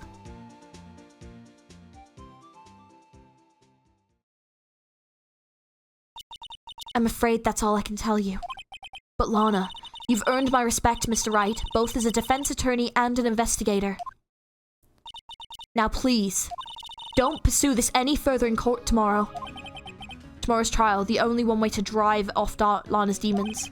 I've got to get to the bottom of everything. Detective Goodman's real murderer. And what went down in the chief's office 2 years ago. Oh, mate, this dude is such a murderer. Totes. Like, no. Totes murderer. February 25th, 9:47 AM, District Court, 10 at lobby number 2. This is the defendant lobby, alright, but there's no defendant. I've been trying to reach Lana all morning, where could she be? And where's Emma for that matter? It's almost as if, seems as if something's been happening behind the scenes. No. Edgeworth. Oh no, here we go. What's happening behind the scenes? Edgeworth. Knowing you, you've already figured it out. Who the owner of the 7777777 ID number is, that is. Well, I have a pretty strong hunch. Looks like I'm not the only one who's figured it out.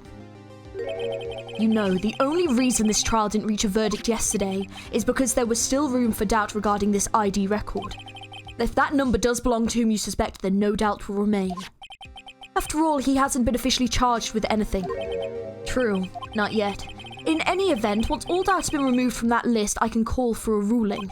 5 minutes, Wright, and Chief Prosecutor Skye will be found guilty. But she didn't do it. I figured you'd say as much. That's why I came here, to hear what you have to say. This is the first time he's ever done something like this. Lana's hiding something, and the only way we'll ever know the truth is to draw it out of her. The truth. Everything goes back to the SL9 incident. Don't be stupid. Today's the last day of the trial. We don't have time to reminisce about the past. That depends on you. If she's found guilty, you'll lose your only chance to find out what really happened. I'll think about it. See you in court, Wright? This is it. If I'm ever going to find out what Chief Gant has on her, it's now. February 25th. Oh, I always forget he doesn't say audio. Court is now in session for the trial of Miss Lana Skye. The defense is ready, Your Honor. The prosecution is ready, Your Honor. Normally, this is when the prosecution puts forth its opening statement. But before that, the police chief has a proposal to make. Chief Gant.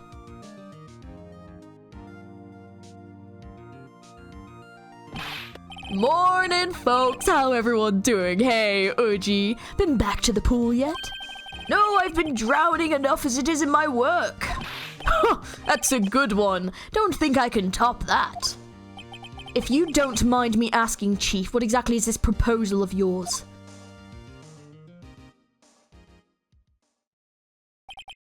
Lana. That is to say, the defendant has asked me if she could speak directly to the court. She wants to do what?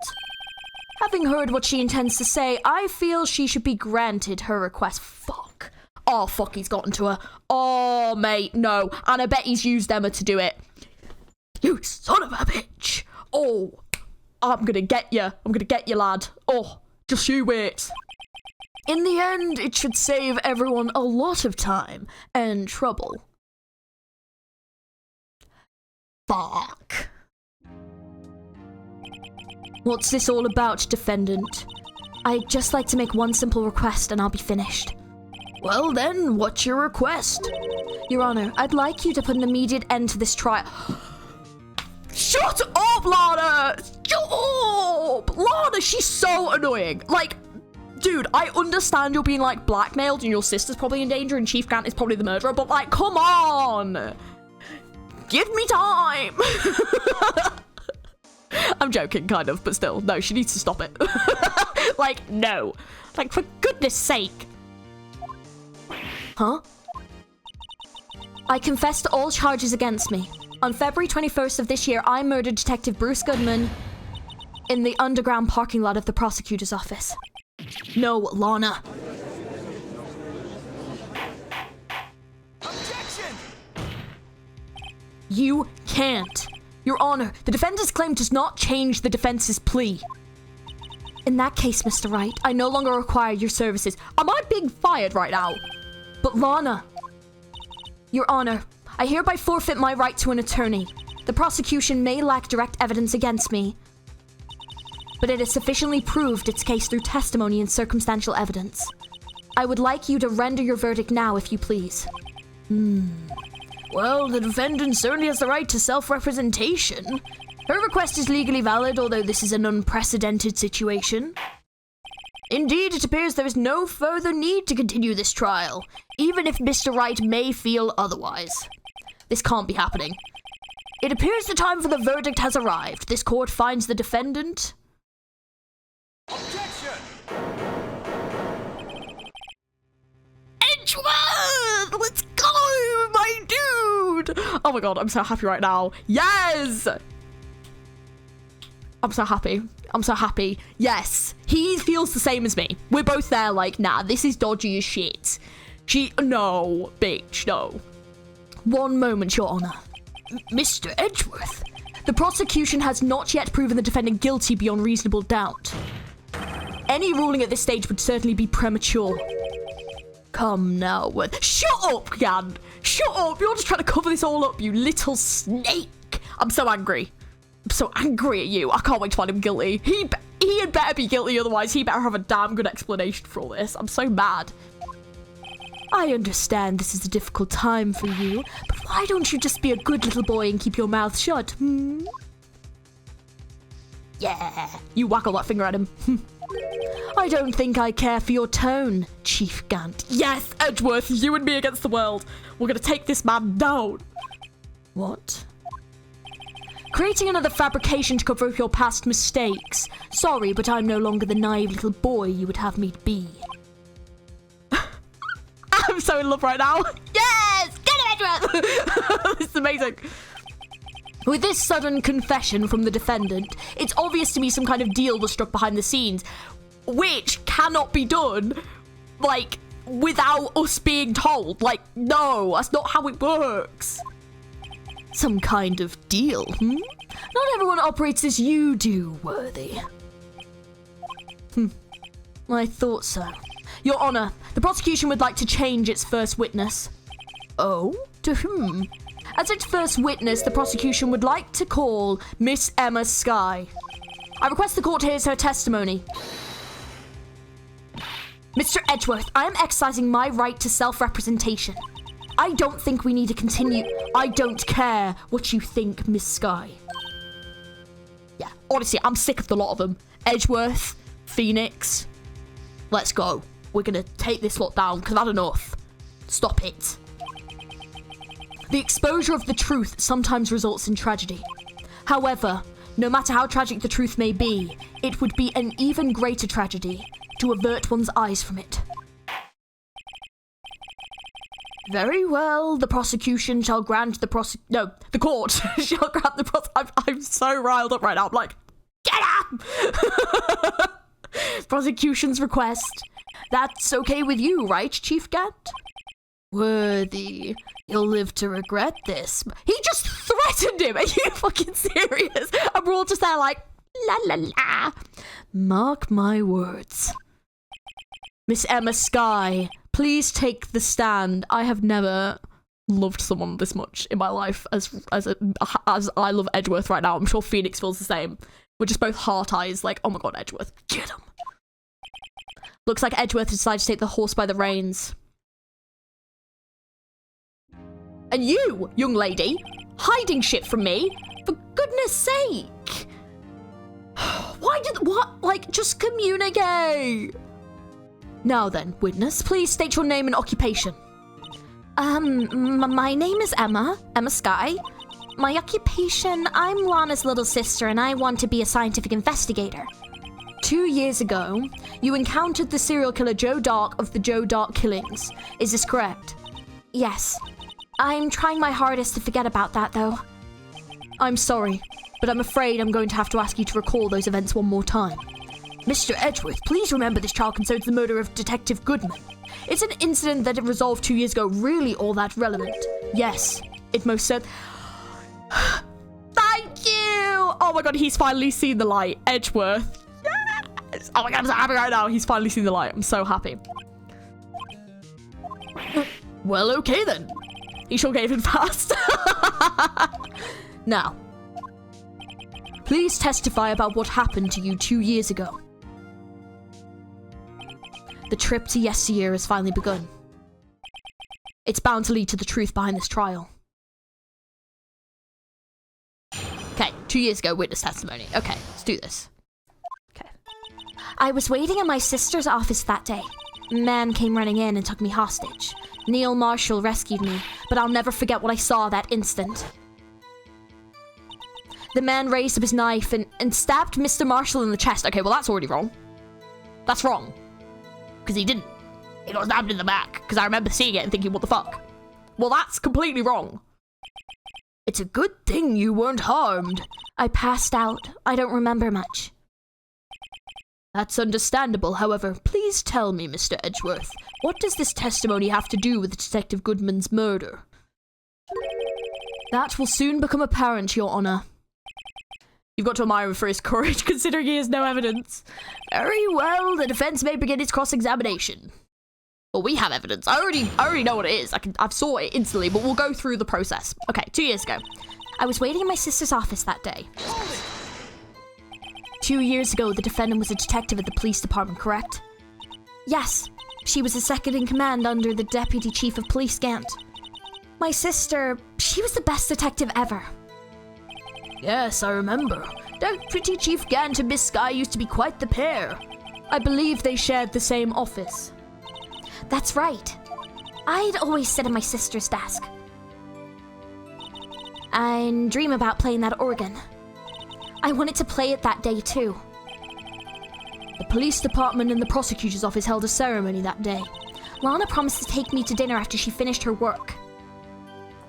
A man came running in and took me hostage. A man? Yes, Joe Dark. He was a serial killer. Joe Dark was brought in for questioning on the day of the ceremony. We were desperate to get anything on him that would lead to an arrest.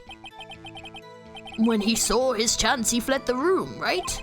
Upon fleeing the room, Dark proceeded to take the elevator. He must have been in a panic because the elevator was going up. Then he ran into Skye and Gant's office. There was a lot of noise coming from outside, so I opened up the door to have a look. That's when I saw him.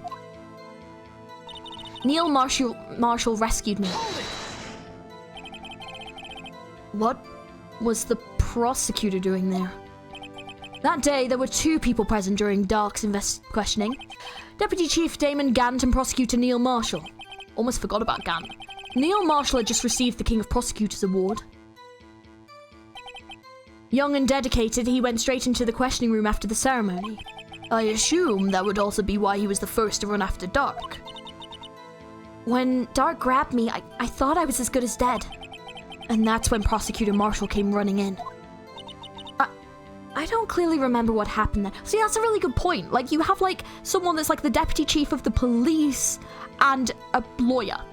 Why would the lawyer be the first one to run after him? Like, that Gant 100% should have been running after him. Like, I'm sorry, but no. It's so suspect. Like, he should have been there first. Like, no way. I don't clearly remember what happened then, but I'll never forget what I saw in that instant. Can you tell us about that? Mr. Marshall jumped on Dark. Just then, the lights went out. The lights? It was just about this time of year. There was a terrible storm going on and the lightning struck nearby. So the electricity went out? Wait a minute. If it was pitch dark in that room, you shouldn't have been able to see anything, right? Right, but just then lightning flashed again outside. That sudden flash left an unforgettable image in the scene of my mind. I see. I told the detective about what I saw then. The detective? Yes, Detective Goodman. He was in charge of the case. Detective Bruce Goodman, the victim. Himmel. So you spoke with Detective Goodman about this 2 years ago? Yes, that's what's so scary about this trial. And you told Detective Goodman about what you saw? Yes, but at the time, the words just wouldn't come out. That's why I drew a picture. A picture? Yes, I think she mentioned that before. Well, Mr. Wright, have you heard enough? Ask about the picture. This picture the witness drew. I believe it has a very important meaning. Objection! But the lists of evidence I was given 2 years ago didn't contain a picture. Witness, would you mind if adding this statement to your testimony? Yes, Your Honor. I drew a picture of that scene once, but it seems to have been lost.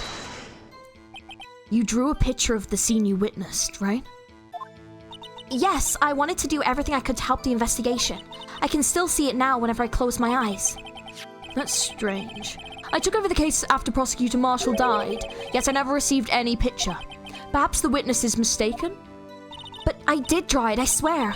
I'm not just imagining it. This picture that Emma drew, that reminds me. I guess I should check the evidence again. Well, anyway, let's continue. This scene that imprinted an image in your mind, can you please describe it to us? The man raised up his knife and stabbed Mr. Marshall in the chest. That must have been a real shock. Even now when I close my eyes, I can still see it just as clearly. Tell us, what were you doing at that moment? I believe you testified that Joe Dark was holding you hostage? When the lightning struck and the lights went out, Mr. Marshall jumped on Dark and I was thrown aside and the two began wrestling each other. I'm pretty sure I was watching them. Emma doesn't have any reason to lie, but Lana sure does. I need to get Emma to tell me as much as she can about this. Right, well, okay, well, first of all, I know there's one bit of evidence I have that contradicts this. So, let's present. I'm pretty sure it's this. Stabbed in the back, died from punctured heart and lung. Let me present that. Your Honor, that statement contradicts this evidence. It does? I don't see anything contradictory. What? How is that not contradictory? She's saying he got stabbed in the chest and he got stabbed in the back. What? That's completely contradictory, Eric. That's the wrong place to have gotten stabbed. Okay, I think it's trying to get me to do something with this one, but that is correct. Like, that's wrong. That's definitely wrong. See, we don't have a picture.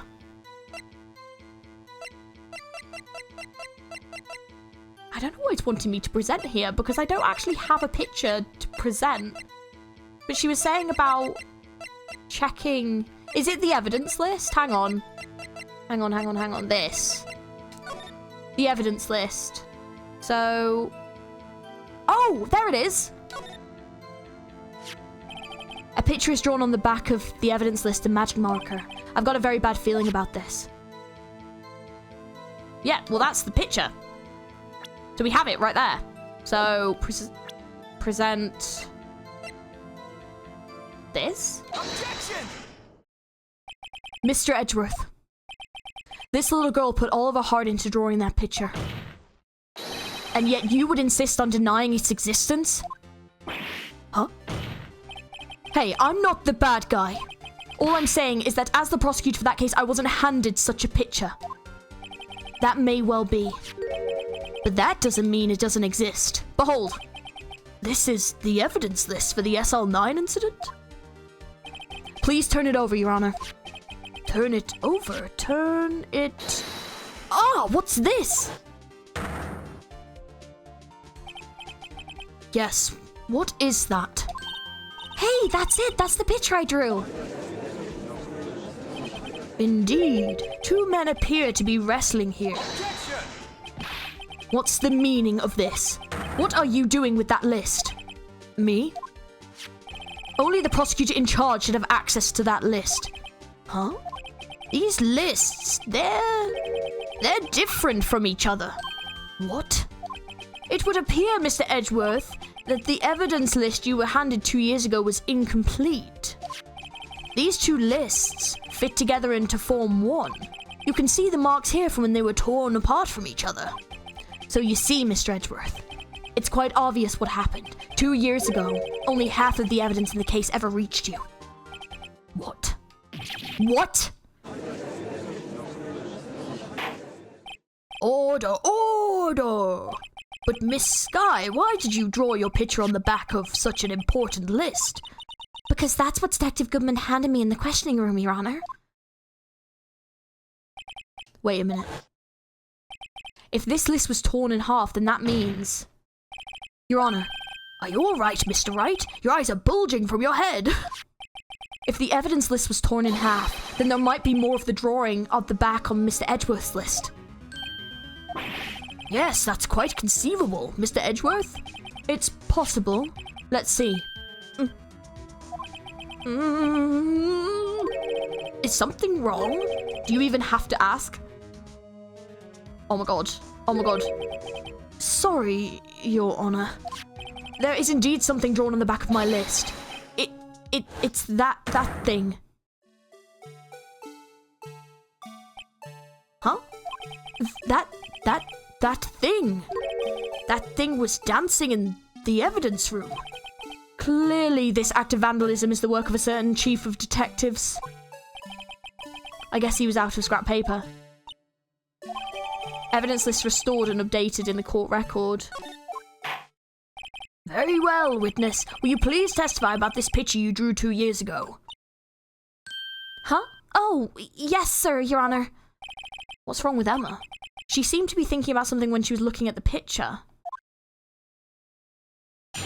I think he was there. I'm convinced Chief Gant was there. Emma's picture. Okay. This is the picture I drew 2 years ago. The flash of lightning was so bright that all I could see were shadows. After that, I must have fainted. This picture shows exactly what I saw in that instant. To think a flash of lightning could burn such an image in your mind. Thanks to that, though, she was able to show us exactly what she saw. Well, I don't see any contradictions here. This clearly shows Joe Dark about to murder Prosecutor Neil Marshall. The defense may now begin its cross-examination. Okay. This is the picture I drew 2 years ago. Did you draw this picture right after the incident? I think I drew it 2 or 3 days later. At first, I was in such a state of shock that I couldn't do anything. During that time, the investigation team was reorganized. Detective Goodman was placed in charge, under the direction of Damon Gant and Lana Skye. 2 or 3 days later, the memory should have still been fresh in her mind. Excuse me, witness. But can you please tell us why this picture is painted all black? The flash of lightning was so bright that all I could see were shadows. So at the time you didn't even know who it was Mr. Marshall who'd come to your rescue? No, I couldn't see him clearly. The lightning was so bright and I was knocked to the floor. You were knocked to the floor? Dark had a tight grip on me, but when Mr. Marshall jumped on him, I was knocked away. I turned around, and that's when the lightning flashed. Poor Emma, I'm just glad she wasn't hurt. What happened after the lightning flashed? After that, I must have fainted. You mean you didn't see the actual murder take place? No, I'm sorry. Objection! The flash of lightning only drove off the darkness for a split second. Not only that, but the trauma of the situation understandably caused the witness to faint. Do you really need to torture this girl any further? What? Hey, I'm not the bad guy here. Anyway, this picture. This picture shows exactly what I saw in that instant. Sorry for asking so many times, but are you sure you drew exactly what you saw? Of course, this is the exact scene. It wasn't influenced in any way from your talks with the detectives? Objection! Are you insinuating we somehow manipulated her memory, Mr. Wright? No, of course not. I'd better watch out or he might find a way to cut my salary. I drew this picture before I'd heard anything from the detectives, so I don't think anyone's story would have influenced me. Mr. Wright? Is there something that's bothering you about this picture? Huh? Oh, well... That's strange. She claims this is exactly the scene that was imprinted in her mind, and yet, there's clearly a contradiction here. Now is when I present the evidence about this, because, like, a single stab wound, piercing heart lung, but we got told it was, like, in his back. And also, like, he bled out in 10 minutes, so blood loss in under 10 minutes, How did... I mean, obviously that's quite a severe stab wound, probably quite hard to, like, save someone from, but, like, Chief Gant knew that the suspect had run out. So, like, why did he not help? And then Lana was the first one to arrive on the scene. Where the fuck was Chief Gant? Like, I'm sorry, but no, like, I genuinely think he was there. Objection! Oh, here we go. Yeah, because it's wrong. I hate to be the bearer of bad news, but this picture the witness drew contains a blatant contradiction. What? I mean, I thought her statement contained the blatant contradiction when she said he got stabbed in the chest, but apparently it's now. At least I was correct, but yeah. But I still remember it just like it was yesterday. Mr. Wright, perhaps it would be faster if you simply pointed out this contradiction for us. What part of this picture contradicts the autopsy report? Well, I don't know what part it's going to be on here. It's where he got stabbed, but... I don't know, like, where it's going to be on the picture. Is it the... Mr. Wright, how could you... The act of making an innocent girl... Oh, for fuck's sake. Cry should warrant the death penalty. I guess that means I shouldn't shift the blame to others. Yes, well, so long as the defense has learned its lesson... I better take another look at that autopsy report in this picture. It makes no sense. What? Is it the weapon?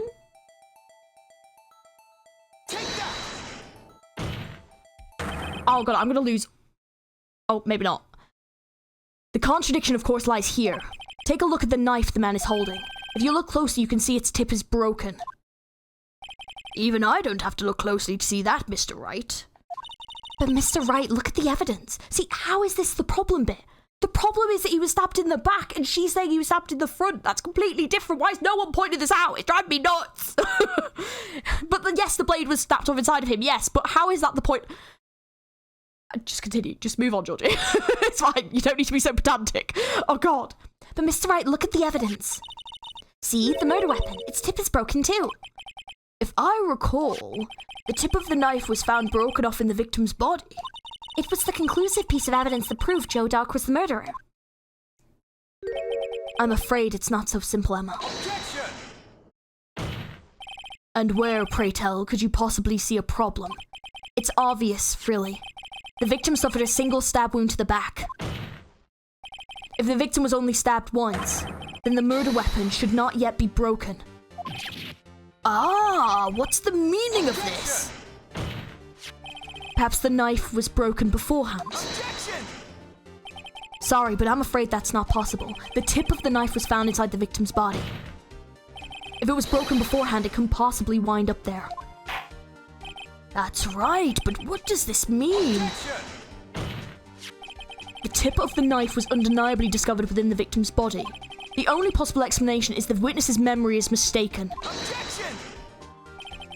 That's why I asked her so many times if she was sure she remembered correctly. I believe you were annoyed at the time, but she's sure she remembered correctly. But there's no other way to explain this inconsistency. Objection! Not so fast, Mr. Edgeworth. There is another explanation. Have you forgotten already? About the little something called falsified evidence? You're treading on thin ice, right? All I'm saying is that this broken knife tip might be the piece of evidence that was forged. You can't deny the possibility. No. Oh. Order, order, order! Are you saying the investigation really was corrupted? Your Honor, please allow me to once again go over the events that took place the day of the murder. The police department and the prosecutor's office were holding a ceremony that day. After receiving the King of Prosecutors award at the ceremony, Neil Marshall questioned Joe Dark along with Damon Gant. During his questioning, Joe Dark fled the room. Prosecutor Marshall chased after him and was killed by Dark. It is my belief that in this story, there is a lie. I'm not lying. The man really was holding up a broken knife. If that's true, then there's no other way around it. This could not have been the actual murder weapon. There must have been another broken knife. What are the chances of there being two broken knives? Another broken knife beside Joe Dark's. Could there have been one? Well, there is another one. There's the one that was in the shield. If the witness is adamant about the accuracy of what she saw, it can't just be explained away by some simple observational error. Mr. Wright. In that instant, Emma really did see a broken knife. I assume, then, that you have some information about this other broken knife. If so, please feel free to enlighten us.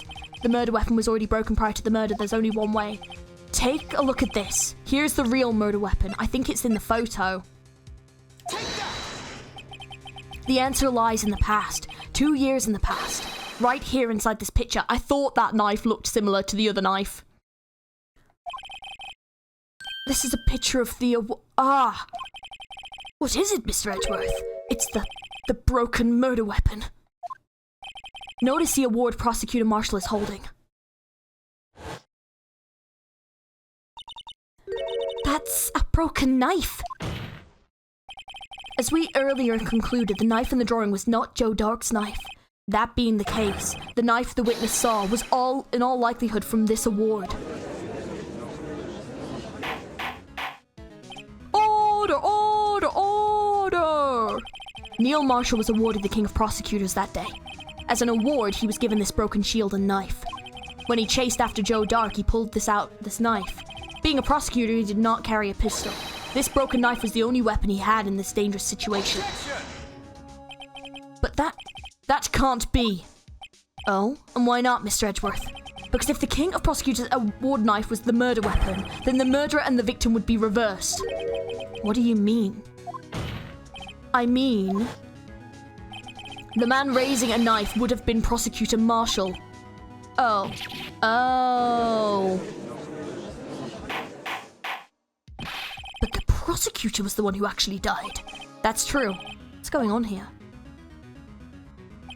It seems Mr. Wright has been too eager to jump to conclusions. Wait. I remember now. I remember everything. Witness? Mr. Edgeworth. What is it? Could you show me your list of evidence again, please? His list? The one with the picture scribbled on the back.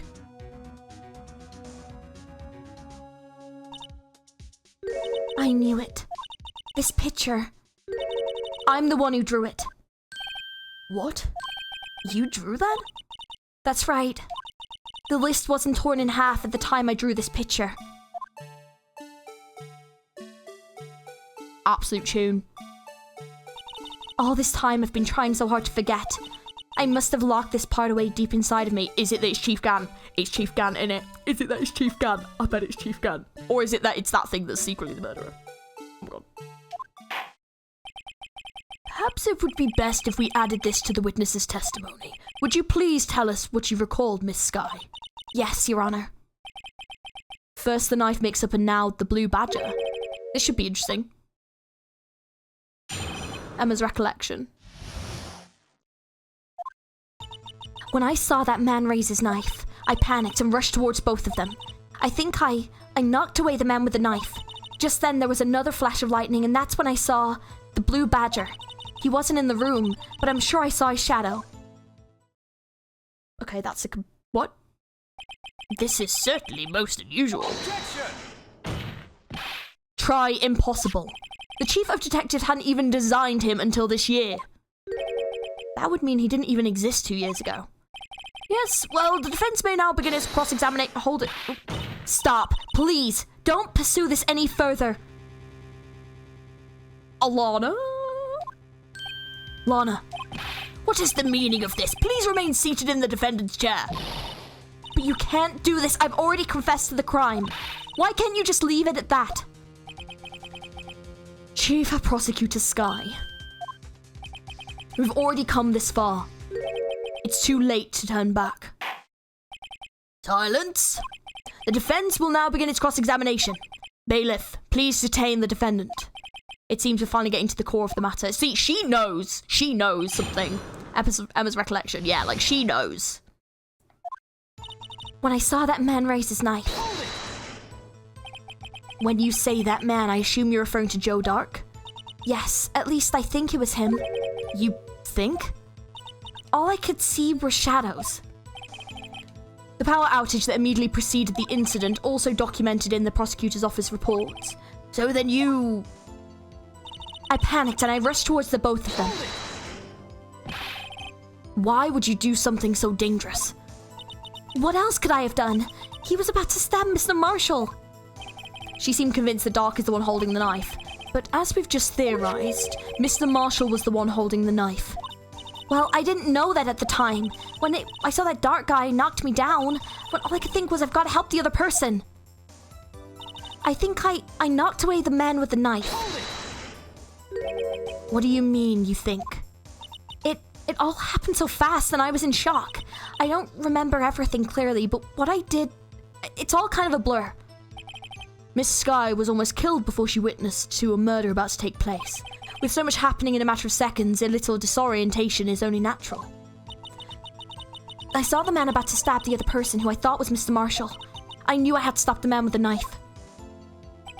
What you did was very brave, young girl. So then what happened next?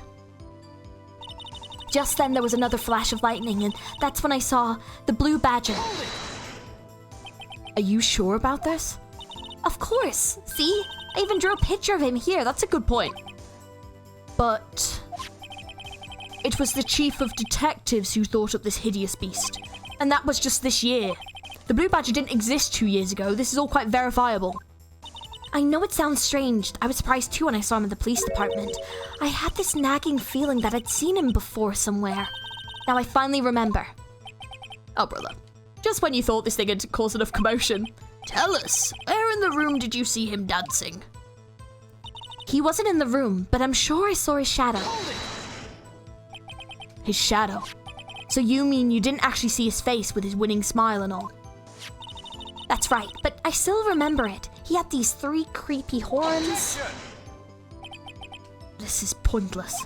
That thing couldn't have possibly existed 2 years ago. The witness must be mistaken. Objection! That very well may be, but what's important is what caused her to think what she saw, what she did. Oh, and I suppose you have an explanation. If so, then by all means, tell us what this shadow really was. What was Emma saw when that lightning flashed? Who is this blue badger really? Just might know. The blue badger hadn't even been dreamt up when Emma drew this picture, yet she's certain she saw its shadow. Ladies and gentlemen, it is the defence's belief that on this fateful day 2 years ago, there was indeed something that looked similar to the blue badger. Something that is now sitting in this very room. Mr. Wright? In this room? Very well, Mr. Wright. What is it that the witness saw in that instant? Please show us this mysterious blue badger look-alike. See, the only thing that would kind of make sense, I feel like... Yeah, look at this again. Because... Well, that kind of looks like it. Hang on. Rotate, hang on. I want to rotate it. Like... Oh, hang on. That looks a little bit like it. Hang on. Hang on. Wait, it's got like the little knot. Yeah, that kind of looks a bit like it. Hang on.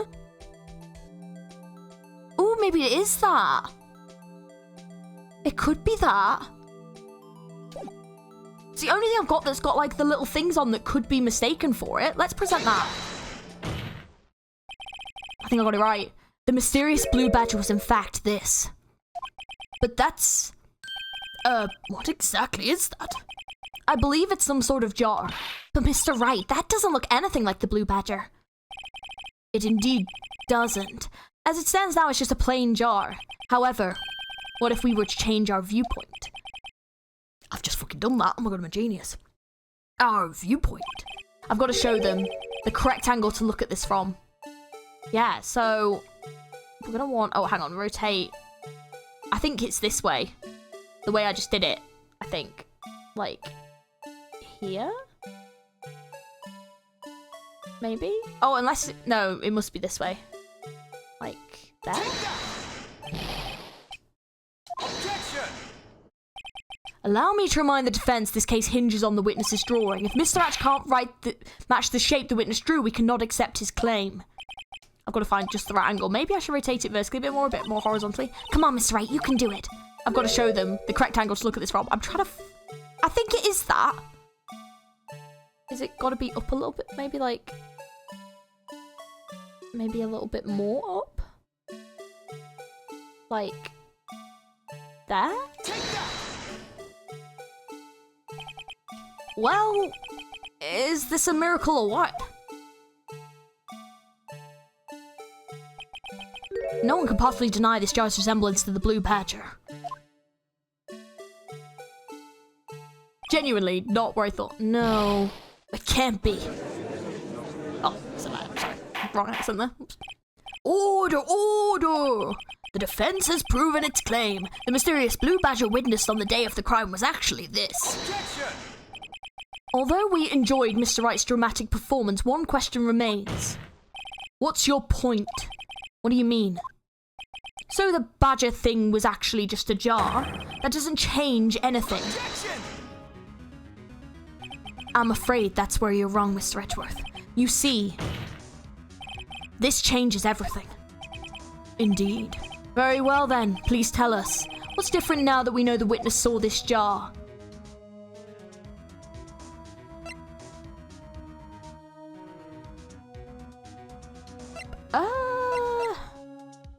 I'm trying to think of like the relevance of the jar in the first place. I know it was in the locker room. Evidence from the SR9 incident.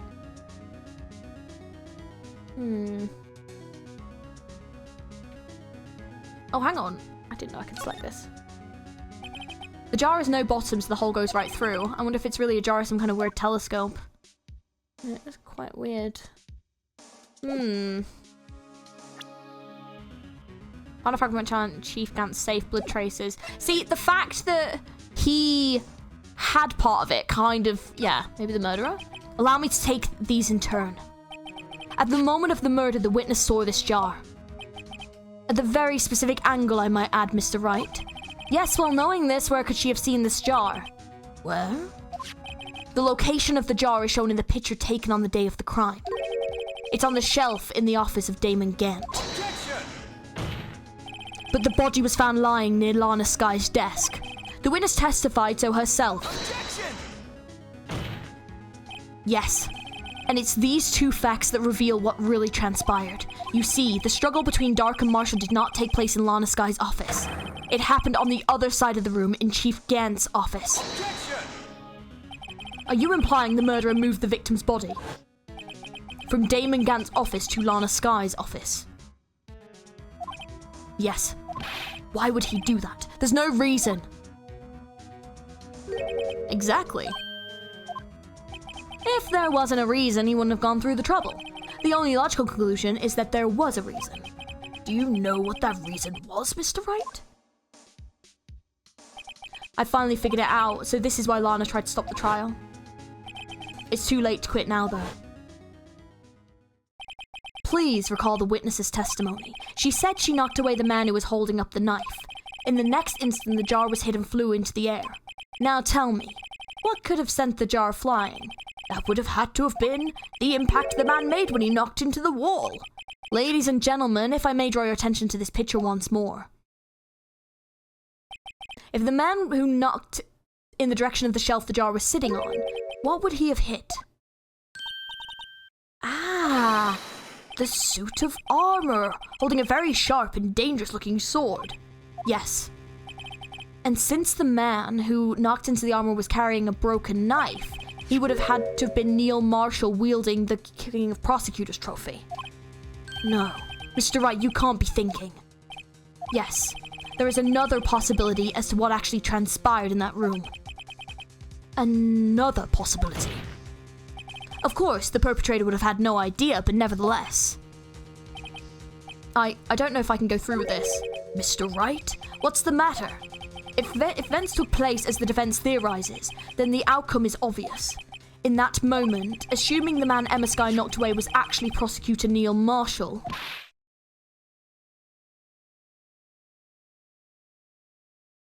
Oh. Oh.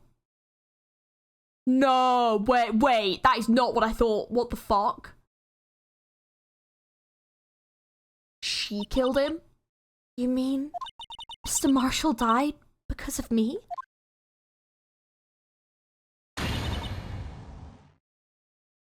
Oh! Holy shit, what? Oh god. Oh god, I think she just passed out. I never imagined her testimony would lead to this. So it was the witness who took the victim's life, and then proved so with her own testimony. This is unprecedented.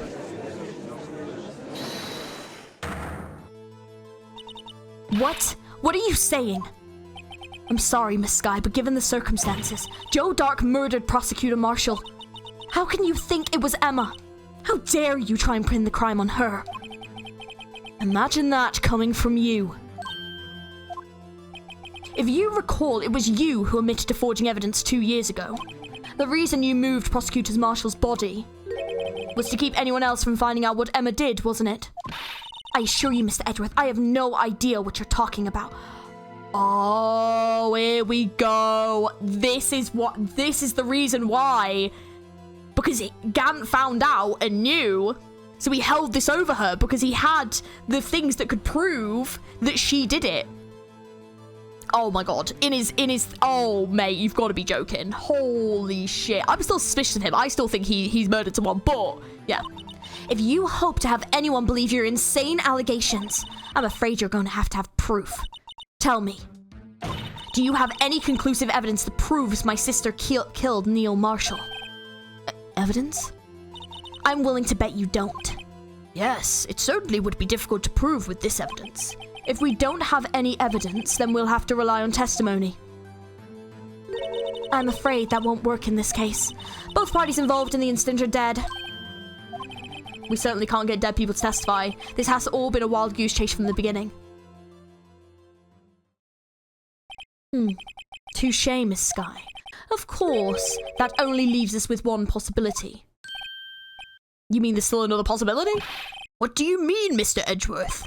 I mean the possibility that the victim has left us a message. Is that going to be the writing on the thing? Oh my god. For better or for worse, Mr. Marshall did not die instantly. He may have left behind the name of the person who took his life. In one manner or another. That's impossible. Well, Mr. Wright, this is the only possibility left to you. A message from the deceased. Does such a message exist? Just give me a moment. I'm very experienced with this, you see, from my Danganronpa days, you know? I'm used to dead people leaving messages. We've had plenty of them. I've got to think back to the court record. The real murderer's name that the victim may have left behind is in the evidence. It's on the jar, I think. This message from the deceased is already in our possession. Mr. Wright, will you stop at nothing to prove my sister a murderer?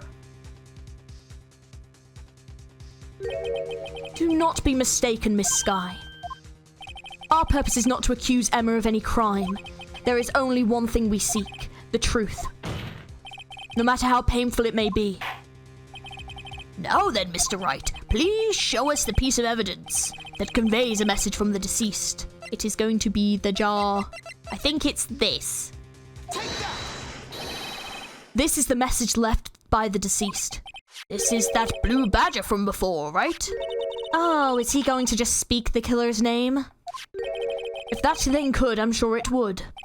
Looks like everyone's forgotten that this is just a jar. The message was left here, on the surface of this jar. What do you mean?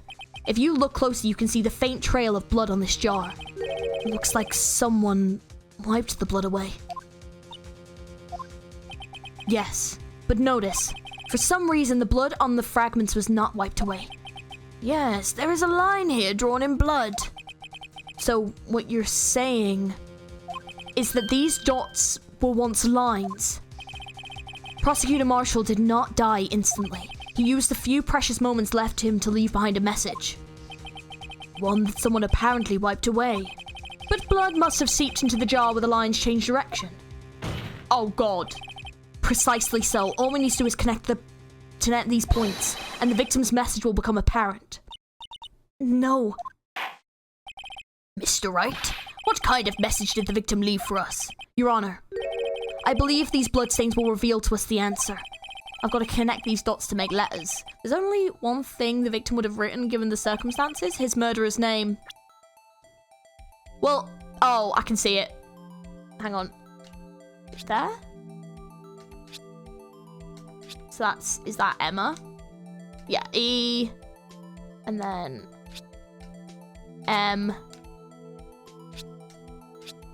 Oh. Yeah, damn it. It's a defense attorney's duty to prove their client's innocence. That's why all I've been thinking about is saving Lana. After all my efforts, I never thought it would turn out like this. Damn! Emma. So this is the final message Prosecutor Marshall left behind.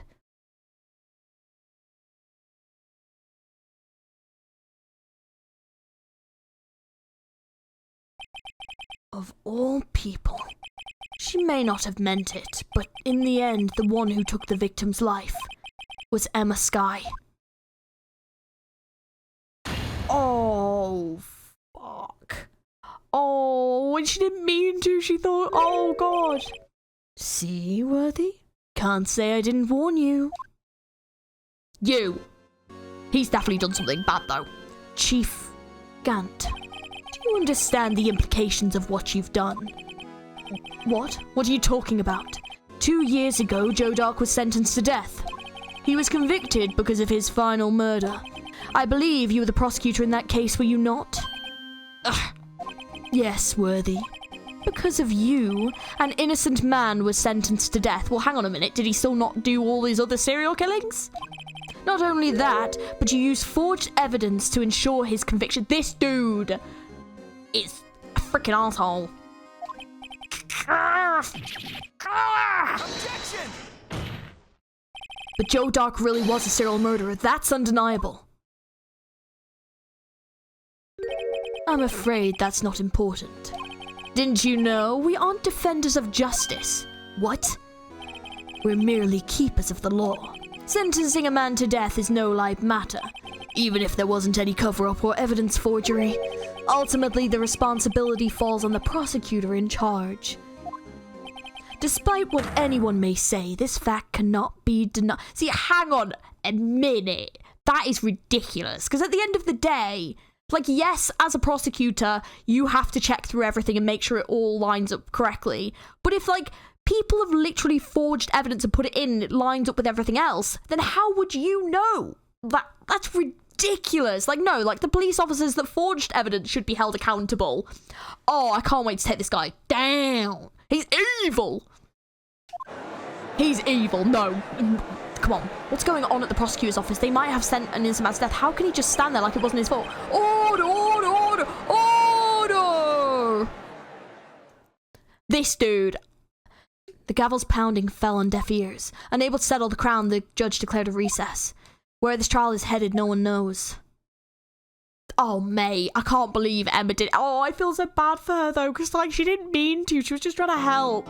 Oh, God. February 25th. Sorry, Edgeworth. I didn't mean to get you in trouble. Don't worry about it. This is my problem, not yours. Hope I'm not interrupting anything, pals. You are a little bit biscuit. Oh, guess I am. I'll come back later. Oh, poor Gumshoe. Wait, Detective Gumshoe, what is it? You've got a lot of nerve, pal. Making a detective run around all while on duty. And stop it off, you call me here. I've seen happier people at funerals. I take it Lana's having you run errands again. Let me tell you, this is the last time, pal. Here. She asked me to give you this if there was a break in the trial, today's trial. Evidence law. I just was talking about this the other day. Oh, God, it's so cute. Look at the little, oh, look at the little ducky, like the little detective duck. That's so cute. You must know the 2 rules of evidence law. Rule 1, no evidence shall be shown without the approval of the police department. Is that right, Mr. Wright? It seems so. You could have at least studied some evidence law, really. The chief prosecutor also wanted me to give you a message. A message? She said if you're planning to take him on, you're gonna need this book. Him. I guess I'll need to give this book a thorough read. Evidence law from this guy explains the 2 rules of evidence law.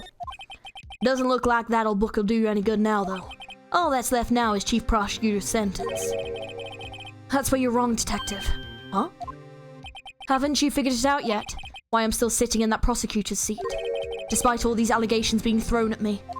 Mr. Edgeworth. The real trial today hasn't yet begun. What? What else is left there to do? Your credibility's all but ruined with this forged evidence you were unaware of. Emma Sky found out she's unwillingly caused a man's death. And now, you're telling me you want to do more? You gotta be kidding me, pal. You're missing the point, Detective. Lana didn't murder Detective Goodman. She merely stuck a knife into his dead body. Oh, they think he's already dead by this point? Interesting. That means the real killer is... It's Gant. It's Gant. It has to be Gant. There's no way it's not. I'm convinced. Because if he did that and then had essentially Emma on the hook for doing this murder, then Lana found out and thought her sister had done it, then he could get Lana to do whatever he wants. And then he's got the chief prosecutor and he's the chief of police, so he can get away with whatever the fuck he wants. I'm convinced. What? And we're going to expose him, no matter what it takes. This case has hurt too many people, it's time to bring it to an end. Nah, I'm sure at this point. I'm pretty sure. February 25th. Court will now reconvene for the trial of Miss Lana Skye. Mr. Edgeworth. Yes, Your Honor. The inquiry committee is planning to impose harsh penalties for your actions. Thank you for the news, Your Honor. Yes, well, normally this is where the prosecution calls forth a witness, but, this isn't easy to say. You see, there is some concern that you, Mr. Edgeworth, may have struck a bargain. You think I may have manipulated the witnesses? I didn't say that. It's just, you see, everyone has been talking and... Very well, Your Honor. I have a solution. Solution? That being the case, the prosecution will allow the defense to call forth all further witnesses. What? But there's no precedent for what you're proposing. Undeniably, this is an unusual arrangement, but a very effective one. It would prove that I haven't struck any deals with the witnesses. Well, Mr. Wright, what do you say? Unbelievable. Edgeworth has found a way to continue the trial. Very well. The defense accepts the prosecution's proposal. Then it's settled. The, defense may now call forth the next witness. Mr. Wright? You do realize this is your last chance. If you call the wrong witness, this trial is as good as over. The defense calls... The time's finally come to bring out the real murderer. Oh. Yeah, boy. Damon Gant. The defense calls Damon Gant to the stand. Right, hang on. Before we do this, let me just read some evidence law. So, rules for submitting evidence. Number 1. So, no evidence shall be shown without the approval of the police department. Number 2. Unregistered evidence presented must be relevant to the case on trial. Got it. Good to know. Right. We're calling Damon Gant. Damon Gant? What does he have to do with anything? As the defendant's partner 2 years ago, Mr. Gant has first-hand knowledge of the crime. I feel we should hear what he has to say about it. As luck would have it, he should still be in the courthouse. He would also be the least likely to have been manipulated by me in any way. Wouldn't you agree, Your Honor? True. All right, bailiff, please escort Mr. Gant to the stand.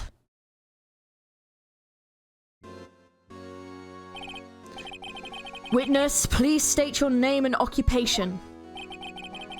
What is this, some kind of practical joke? I was just on my way to lunch. Your name and occupation, sir.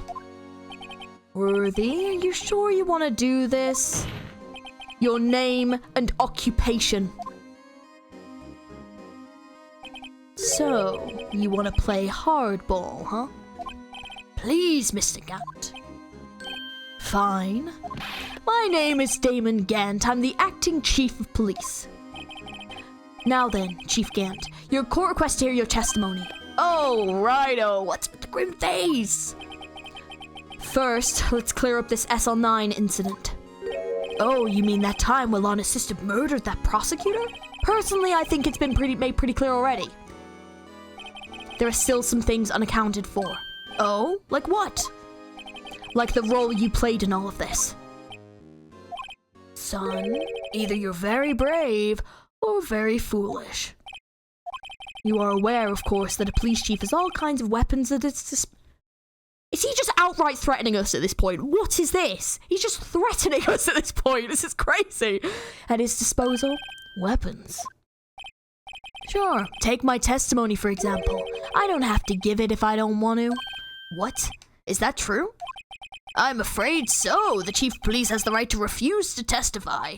Of course, such an action carries with it certain risks. Don't worry, I'm not here to hinder your trial. Just remember, if this turns out to be a big waste of time, don't say I didn't warn you. Very well, the witness may now begin his testimony. Hey, SL9 incident, alright. As I recall, Neil and I were questioning him that day. To make a long story short, we slipped up. The power outage didn't help either.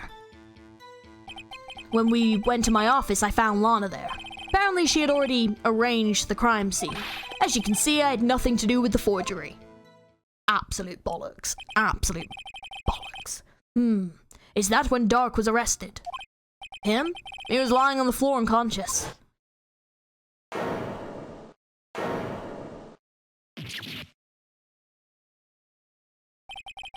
When Emma sent Neil flying, it seems Dark bumped his head. I see. Everything seems pretty clear-cut. If the police chief has the right to refuse to testify, then I'd better hit him hard and fast. Alright, SL9 incident. As I recall, Neil and I were questioning him that day. As I recall, a ceremony was held at the police department that day. Yes, that's right. I guess you could say I'm a workaholic. After winning his award, Neil was all fired up too. That's probably what spooked Dark and made him run away like that. Was the defendant Lana Skye also present in the room? I don't quite remember. At the very least, she wasn't there when Dark ran for it. To make a long story short, we slipped up. That power outage didn't help either. So the two of you ran immediately after him, right? That's right, but Dark made it to the elevator first, so Neil and I split up. He went upstairs and I went downstairs. I guess you could say he got lucky. What's this about a power outage? Oh, that. Yeah, but hang on. Why would they split up and he go downstairs? Because you can see which way the elevator's going. Like, you could just look and see where it's going to go. So that makes no sense, bollocks. Absolutely, you lying little shit. Gant, get out. No. Oh, that. The elevator stopped all of a sudden and I got the shock of my life. Well, probably not as shocked as Neil when that knife went into his heart, though. You... Oh. That's not funny. When I went to my office, I found Lana there. Could you tell us what you saw? It was a shocking sight. Neil and the serial killer were lying in a heap on the floor, all tangled together. Dark was also lying collapsed on the floor. Yes, apparently he hit his head and was knocked out. Next to them were those two poor girls, Lana and Emma. Lana was cradling Emma in her arms. Looking back at it now, she must have already known what her sister had done. Apparently she had already arranged the crime scene. How can you know that? Because of the victim's body, it had already been moved. So that means... You found the body near Lana's desk? That's right. I think you said earlier it was my suit of armor that really stabbed the prosecutor? Yes. Anyway, as you can see, I had nothing to do with the forgery. So you're saying that the forgery had already taken place by the time you arrived at your office? That's exactly what I'm saying. I can understand how Lana must have felt, but moving a body and hiding evidence are inexcusable no matter what the circumstances. Is that how it really went down? Staring at the witness won't do you any good, Mr. Wright. If you're going to stare at anything, you'd better be off staring at the court record.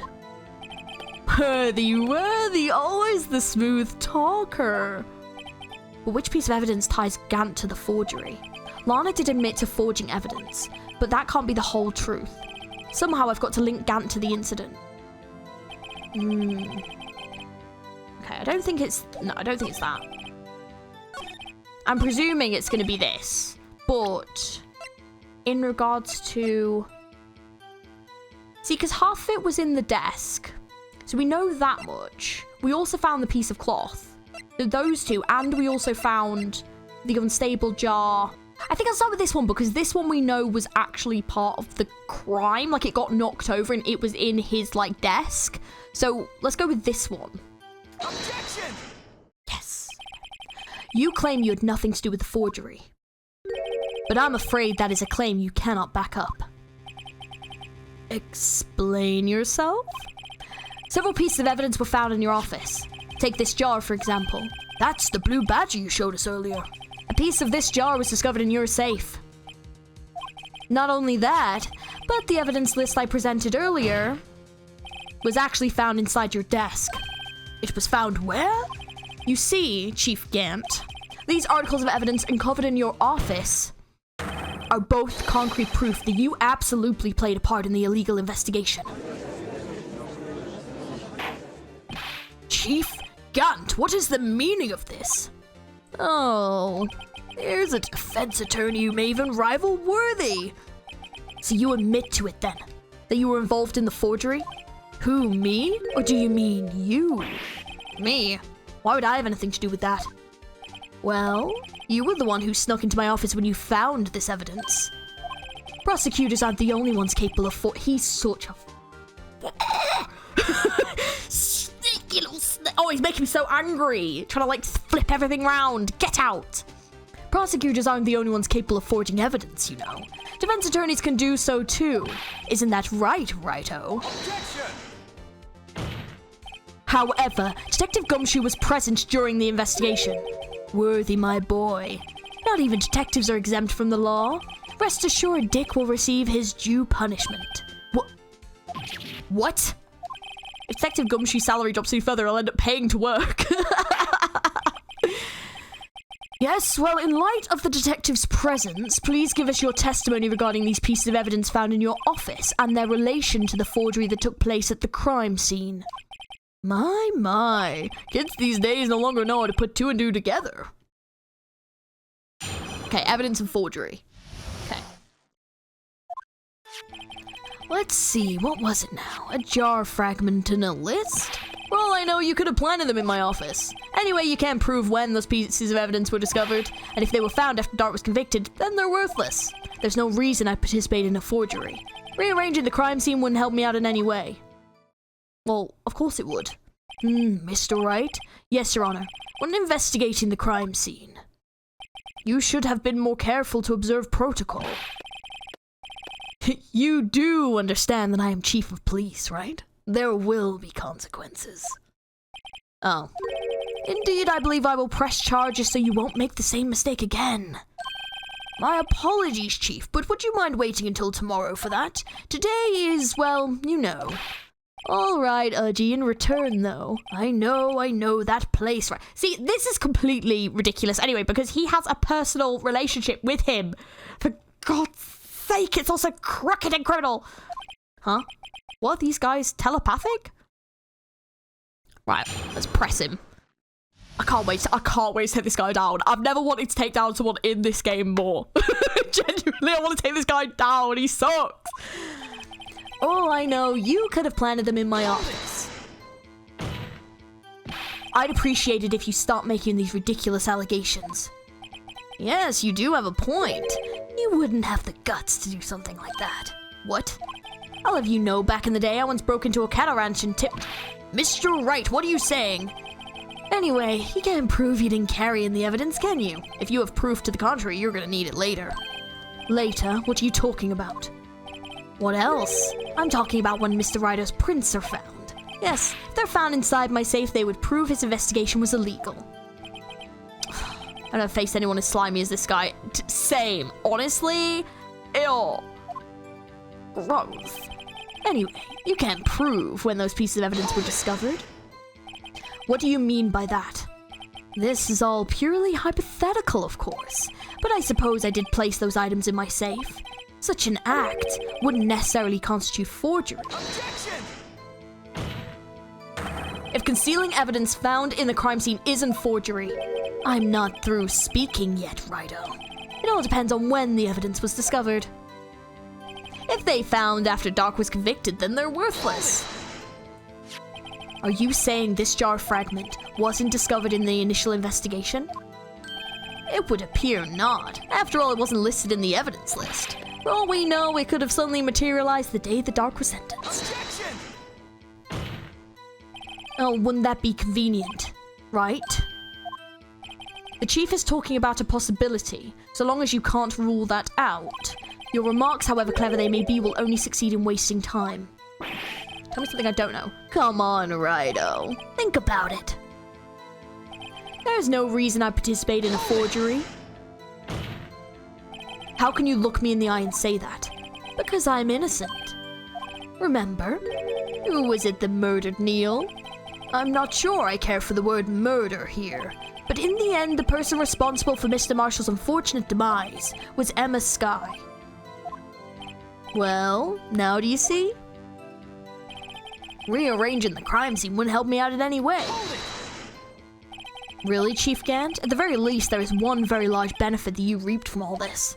Oh? I wasn't aware. What is this benefit? That would be, of course, the position you have, Chief of Police. Oh. The resolution of the SL9 incident secured your promotion to Chief. That in itself is a sufficient motive.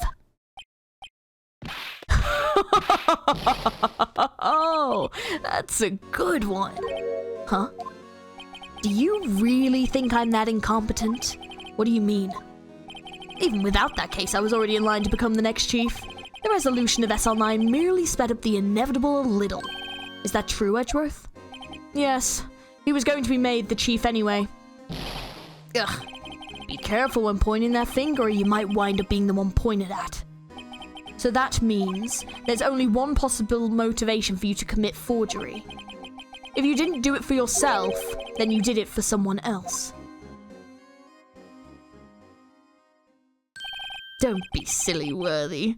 You know me better than that. There are only 3 people I look out for. Me, myself, and I. There. Now it's out in the open. Udgy, would you mind if I change my testimony a little? By all means, please do. I wouldn't be anyone's accomplice if there was nothing in it for me. Nothing in it for you? Sorry, but the only person I care about is yours truly. That girl, Lana's little sister, was it? If you think I felt sorry for her, you better think again. You're right. You don't feel sorry for anyone. Be tough on crime and tough on people. That's how I was raised. You seem to be lax enough on yourself, though. That's a good one, Worthy. Could there have been something in it for him? Given his selfishness, would he have helped someone out? Well, we know who his accomplice was. True, you might not help anyone out for their sake. But if it would benefit you, you might decide to assist someone.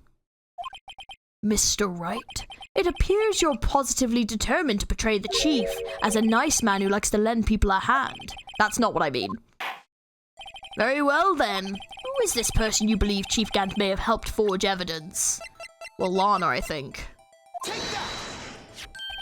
Chief Prosecutor Lana Skye, the defendant. I believe it's quite obvious in the light of the circumstances. Emma Skye fell victim to an unfortunate series of events. Who would want to help her more than her own sister Lana? And as for Chief Gant, he would also have a reason to help Lana if she asked him to. That reason, of course, is self-profit. Self-profit? What do you mean? After the SL9 incident was resolved, Lana Skye was appointed Chief Prosecutor of the Prosecutor's Office. The person who would arrange this job change was you, Chief Gant. But how would he profit from all this? He would be able to use the Chief Prosecutor as his puppet.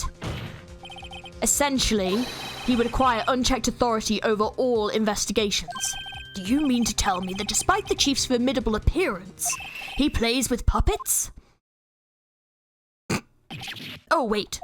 You must mean puppet as in someone forced to do his bidding. Never mind. Admit it, Chief. You assisted Lana Skye in forging evidence. Your motive to appoint her as the Chief Prosecutor so you could control her. That's what I'm saying. That's what I'm saying. Righto, my boy. You have quite an imagination. Let me ask you something. What? Do you have any proof of this? That I controlled Lana? For example, is Lana testifying I've done such a thing? Lana. She's keeping quiet to protect Emma. There's no way she'd testify against Gant. I'm afraid without any proof, this all amounts to nothing more than mere conjecture. Unless that is also what happened in this incident. This incident? Which one would that be? Of course I'm talking about the murder of Detective Bruce Goodman. The Chief Prosecutor has been acting strange throughout this entire trial. Almost as if someone has been controlling her. Worthy, you'd better watch your tongue. I wouldn't want you to get hurt. Just what do you mean? What he means, Your Honor, is that Chief Gant is involved in the murder of Detective Goodman. Not only that, but the Chief is now making Lana take the rap to cover up his involvement. What?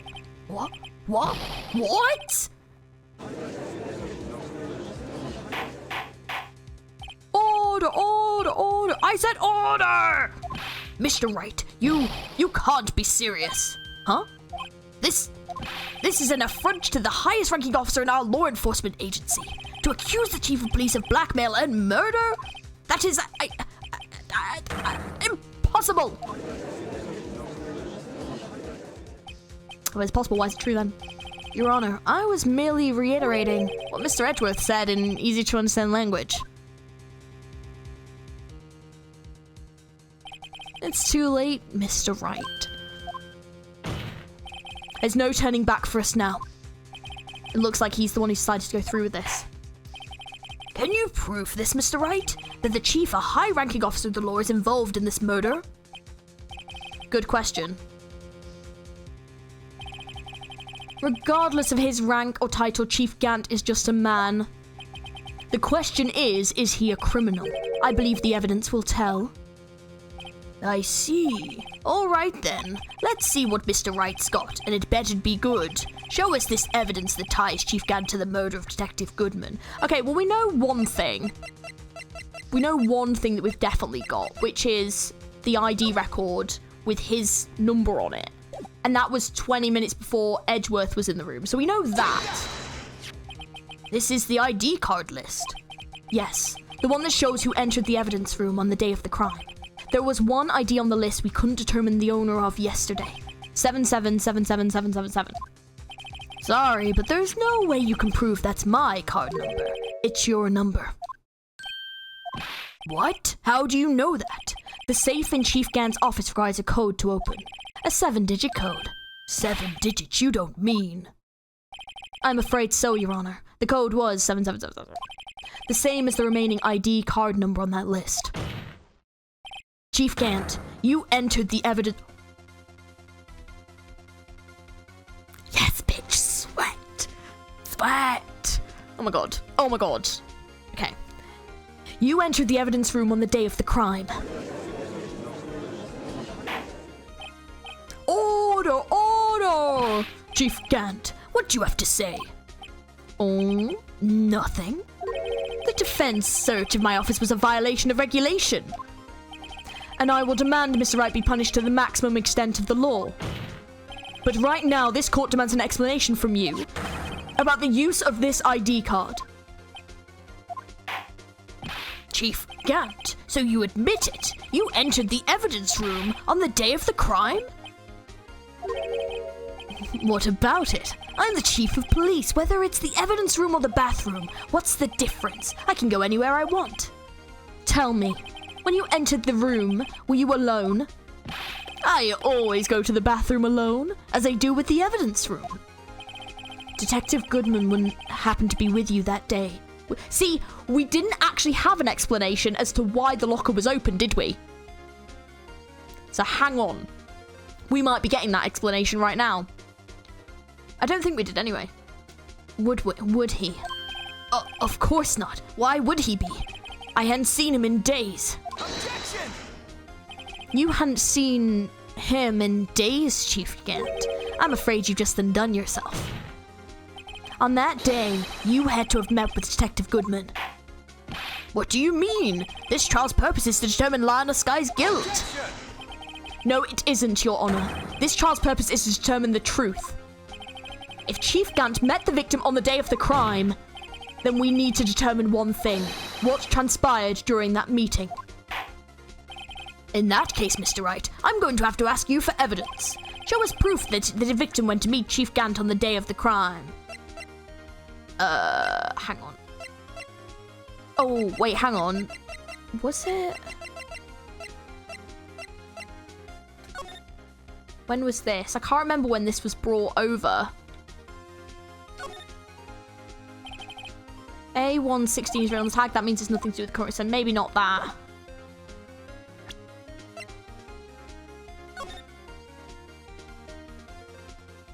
We know he wrote out that report, but I don't know if he ever...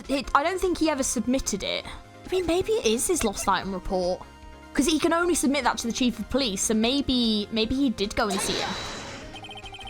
Detective Goodman lost his ID card on the day of the crime. Or to be more accurate, Jake Marshall stole it. So Detective Goodman filled out a lost item report. He would have had to give that report to the chief of police. Yet you are in possession of the report. Oh, that's not his voice, but... Which means you can't be sure that he filed it. He filed it. How do I know, you ask? because he needed to enter the evidence room that day. He needed to? Yes, to transfer the evidence out. Oh. Detective Goodman took the form to you, Chief Gant. Then, you accompanied the detective to the evidence room. Oh, here we go. I accompanied him? There is no other way the murderer and the Detective Goodman could have entered the room. Hold on, let me guess what you're going to say next. I, the Chief of Police, murdered poor Goodman. Exactly. But wait, the Chief didn't necessarily need to accompany him to the evidence room. He could have just lent him his ID card. Yes. Now that you mention it, I believe I might have done so. Oh. Sorry, but that's not possible. According to the record, your card was only used once. Yet you showed us your ID card earlier. If you had really lent it to Detective Goodman, it would have been found on his body. Yes, I do. Oh my god! What the fuck? Yes! Chief Gant, you didn't! The murderer was most likely a spur-of-the-moment crime, for no one in their right mind would choose the police department as a place to commit murder. After the murder, you've contacted Lana at the prosecutor's office. Why? To dispose of Detective Goodman's body, of course. Objection! You're forgetting, Mr. Wright, that the victim's body was discovered in the prosecutor's office parking lot. How did he manage to move it there? I was at the police department the entire day, you know. And everyone's aware that Lana stayed at the prosecutor's office after the ceremony. Everyone except me, it seems. Still, you're the chief of police. You have an entire police force at your disposal. Oh, so you think I just ordered an officer to do it? Hey, you, take this here dead body over to the prosecutor's office. I don't think so. Chief Gant, you left all the evidence we need to prove how you moved the body to the prosecutor's office. And all this time I thought it was just a useless clue taking up space. Is it the screwdriver? Is that why you gave it to Edgeworth? Trying to frame Edgeworth, oh my god. How could the chief have moved the body? Mr. Wright, show us this evidence. To move the victim's body, Chief Gant used this. Well, we know he used the car, but...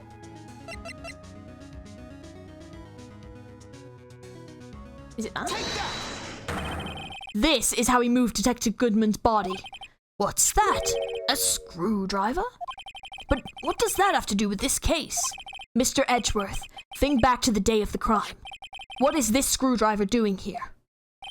It's here because... I was asked to go by Chief That was it! Yes! That was it. Yes, it was. Okay. By Chief Gant, no less. He told me he wanted me to keep it here in the prosecutor's office. In any case, on the day of the stabbings, I brought this back here.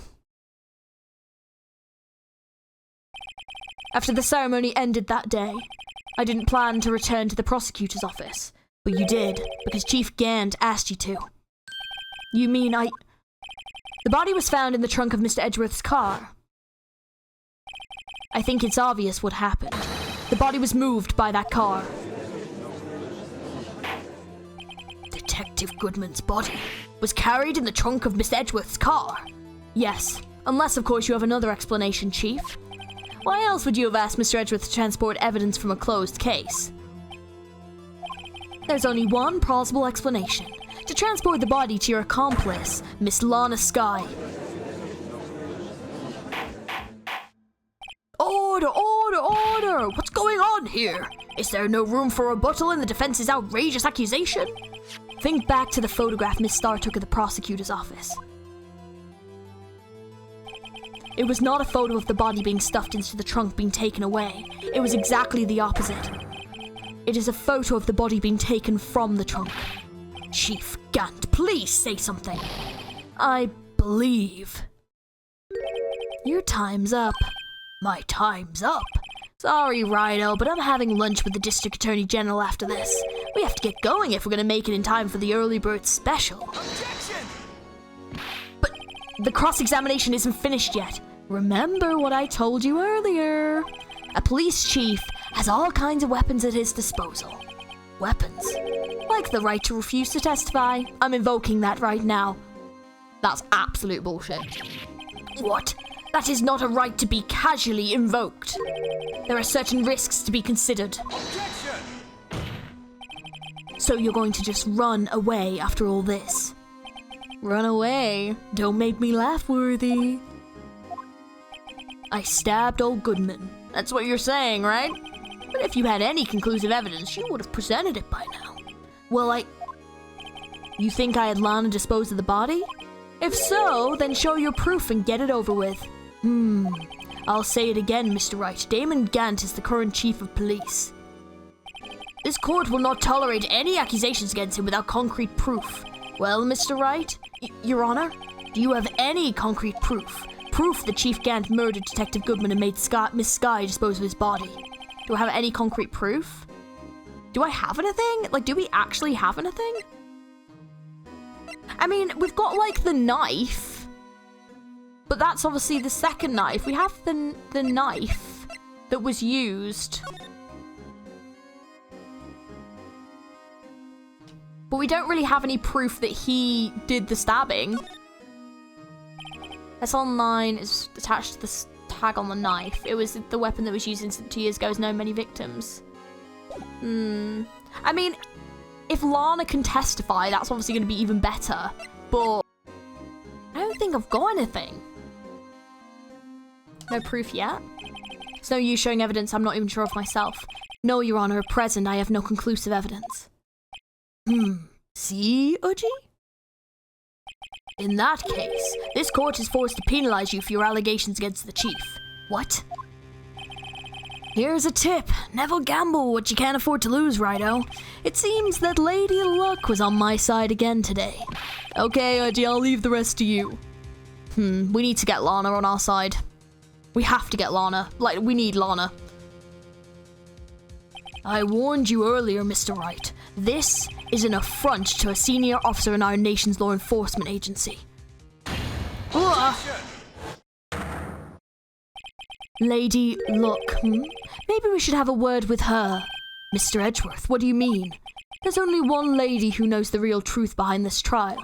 We haven't yet had the honor of hearing her testimony. A lady who knows the truth, another witness. In the absence of the conclusive evidence, the only other method of proof is testimony. But Chief Gant has invoked his right to refuse to testify. There's still someone else, one more witness who can answer all the questions raised in this trial, someone right in this very room. Mr. Edgeworth, who is this person? Why are you asking me, Your Honor? Have you forgotten? The defense is the only one calling witnesses today. Mr. Wright, does such a witness exist? She may not be willing to tell the truth, but we can't just stop now. Yes, Your Honor. The defense calls forth Lana frickin' Skye. The defendant, Miss Lana Skye? She was in the underground parking lot at 5:15 p.m. on February 21st. Her task to dispose of the victim's body.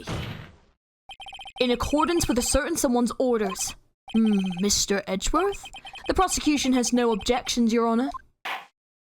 Very well. The court will now take its final recess for the day. In 15 minutes, we will reconvene to hear the defendant's testimony. This court is now in... Hold on. Huh? Chief Gant, I thought you were going to eat. Listen... Oh, for fuck's sake. Listen good, Lana.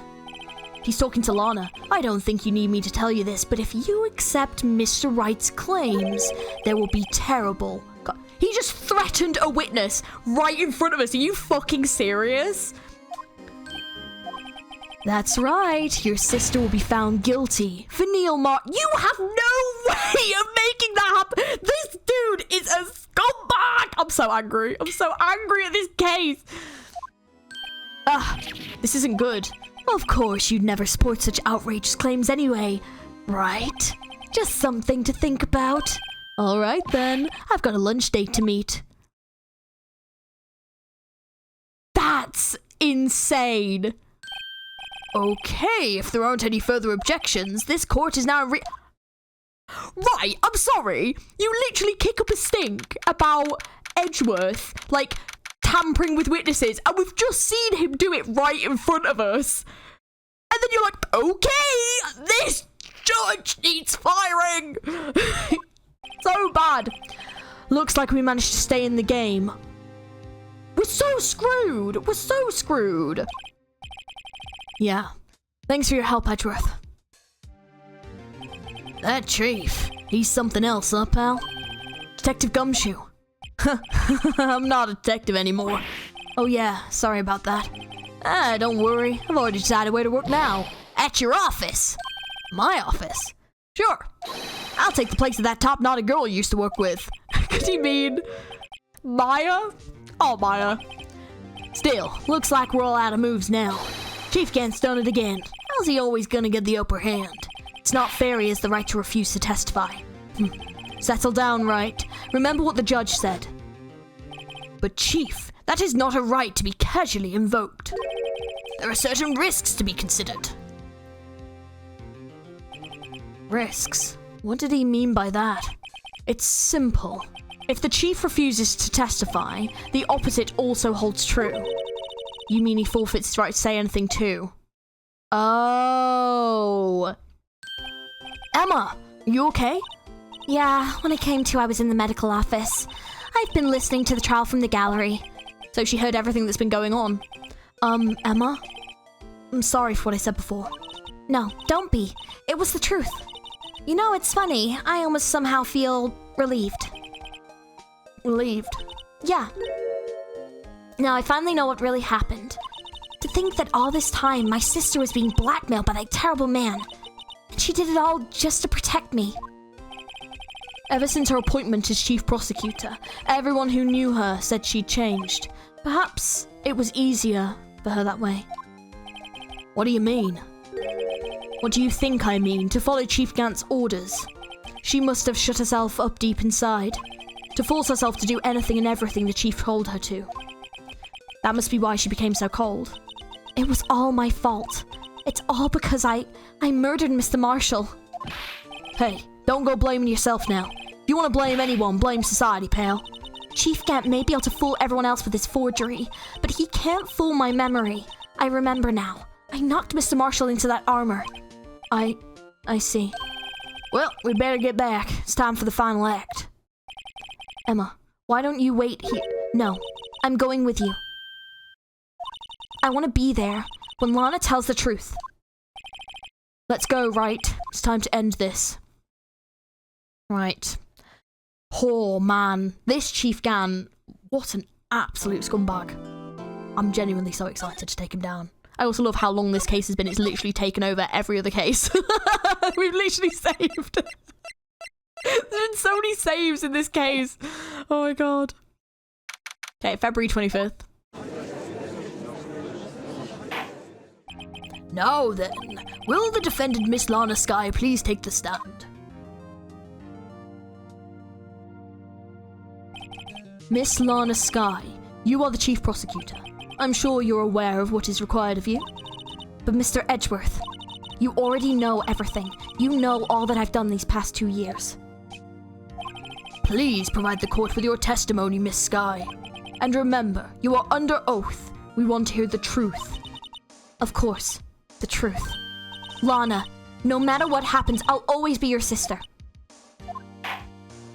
Now then, your testimony, if you will. First, tell us about your relationship with Chief Gant. Everything hinges on your testimony. You're the only chance we have to get Gant. Yeah, come on, Lana. Gant and the fabrication. Okay. I worked alongside Gant for years. There's no truth to this black... Oh, for fuck's sake. She's not... Genuinely, we're going to have to break her with some evidence, and I'm not afraid to do so. I will take this woman down. So I can take Gant down. I'm taking Gant down. He's going. There's no truth to this blackmail theory. I fabricated the evidence 2 years ago all by myself. When I found Prosecutor Marshall's body, I rearranged the crime scene. My only motivation was to get Dark convicted. It had nothing to do with Emma.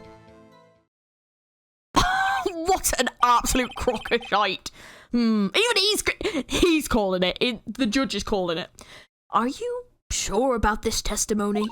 Your Honor, I'm confessing to capital offense. Of course I'm sure. But Lana... If this is true, then that means Chief Gant has nothing to do with this. That's what I've been telling you from the beginning. Please, Mr. Wright, you've got to help her. She's sacrificing herself because of me.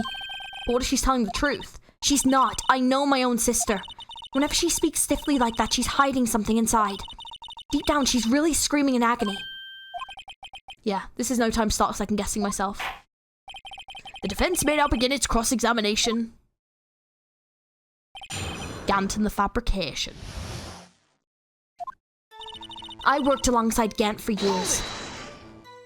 How many years exactly? Ever since I made senior detective. Let's see, I was 24 then, it would be 5 years. Detective Gant and Skye were legendary partners. I personally saw them testify in numerous cases. She must have been good coming from the same school as Mia. Damon Gant was a respectable detective, that's why. There's no truth behind this blackmail theory. But think about it, Miss Skye. You didn't murder Detective Goodman. You told me as much yesterday in jail. You still don't get it, do you, Mr. Wright? Any testimony you cannot present in court is as useless as idle gossip. I stabbed Detective Goodman with a knife. And I fabricated the evidence 2 years ago all by myself. Did you do so to help your sister? Joe Dark was a serial killer. My sister almost became his last victim that day. I didn't want that incident to ruin her life. But what she did was justifiable self-defense. She wouldn't have been charged with anything. That's not the point. She was traumatized that day, all because of that creep. That's why I couldn't forgive him. Lana. So that's why you fabricated the evidence 2 years ago. When I found Prosecutor Marshall's body, I rearranged the crime scene. You said you did this all by yourself? Yes. Would you mind telling us what you found when you arrived at this crime scene? It seems I was the first person to discover the scene. The broken prosecutor's award knife was stuck in the victim's body. What? But Prosecutor Marshall died from an unfortunate accident. That's only a situation you dreamed was possible. The reality is, it wasn't my sister who took the prosecutor's life. Fantasize all you want, Mr. Wright, but I'll never change this statement. You mean Prosecutor Marshall wound up being killed by Dark? Something like that. If that is so, what happened to the other murder weapon? Dark was carrying a switchblade knife. Oh, that was lying on the floor a little distance away. It was probably knocked away in the struggle. That's not how it went down. She's trying to cover up for her lies with more lies. All just to protect me. So when you found the scene like this, what did you do? After all, this is what everything boils down to. Yes. I broke off the tip of Dark's knife, planted it. How the hell did you break that off? Planted it inside the wound and then moved the body. You planted the tip of Dark's knife in the victim's wound and then you moved the body? But why? Why would you do that? You of all people should know, Edgeworth. You've already had a good head on your shoulders. My head isn't that bad, but maybe I was asked for the sake of the others. Why did you plant the knife? But why did you do that? Come on now, Mr. Wright. Even you should be able to figure it out. Very well, let's add this to the witness's testimony. The reason Miss Skye fabricated the knife. Okay, hang on, let me... Oh, damn it. Let me go back. Right, let me go back. Yeah, that one, right. I want to push this again and do the other one. Yeah. Okay. Okay, so why did you move the body?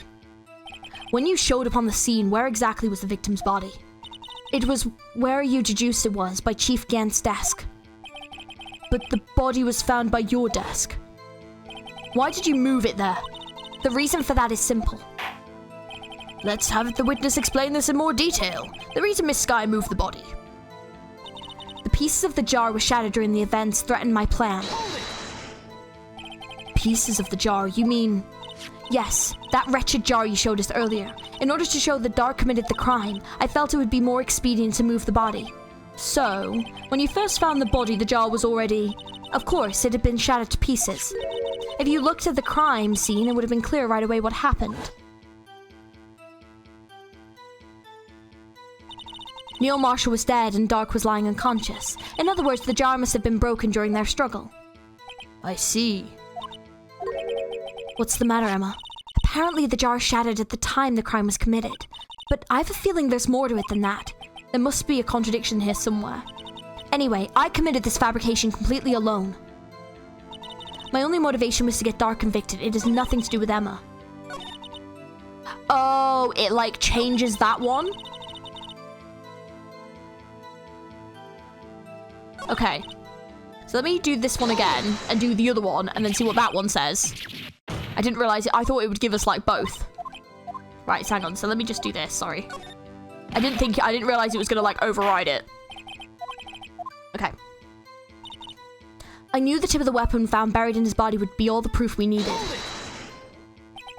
According to your testimony, Prosecutor Marshall's broken knife was the murder weapon, right? Yes, and leaving it at that point might point the blame away from Dark. I felt the most effective way to get him convicted would be to having the tip of the knife found inside the victim's body. Why not just put the knife in the body? So you buried it inside the victim's stab wound? Yes, because I hated Dark for what he did. My only motivation was to get Dark convicted. It has nothing to do with Emma. Right, well, the truth is though, on here literally has Emma written, so let's present that. Oh. But it... Okay. Maybe it's not quite that one. See, no. I'm right. It's just not quite right.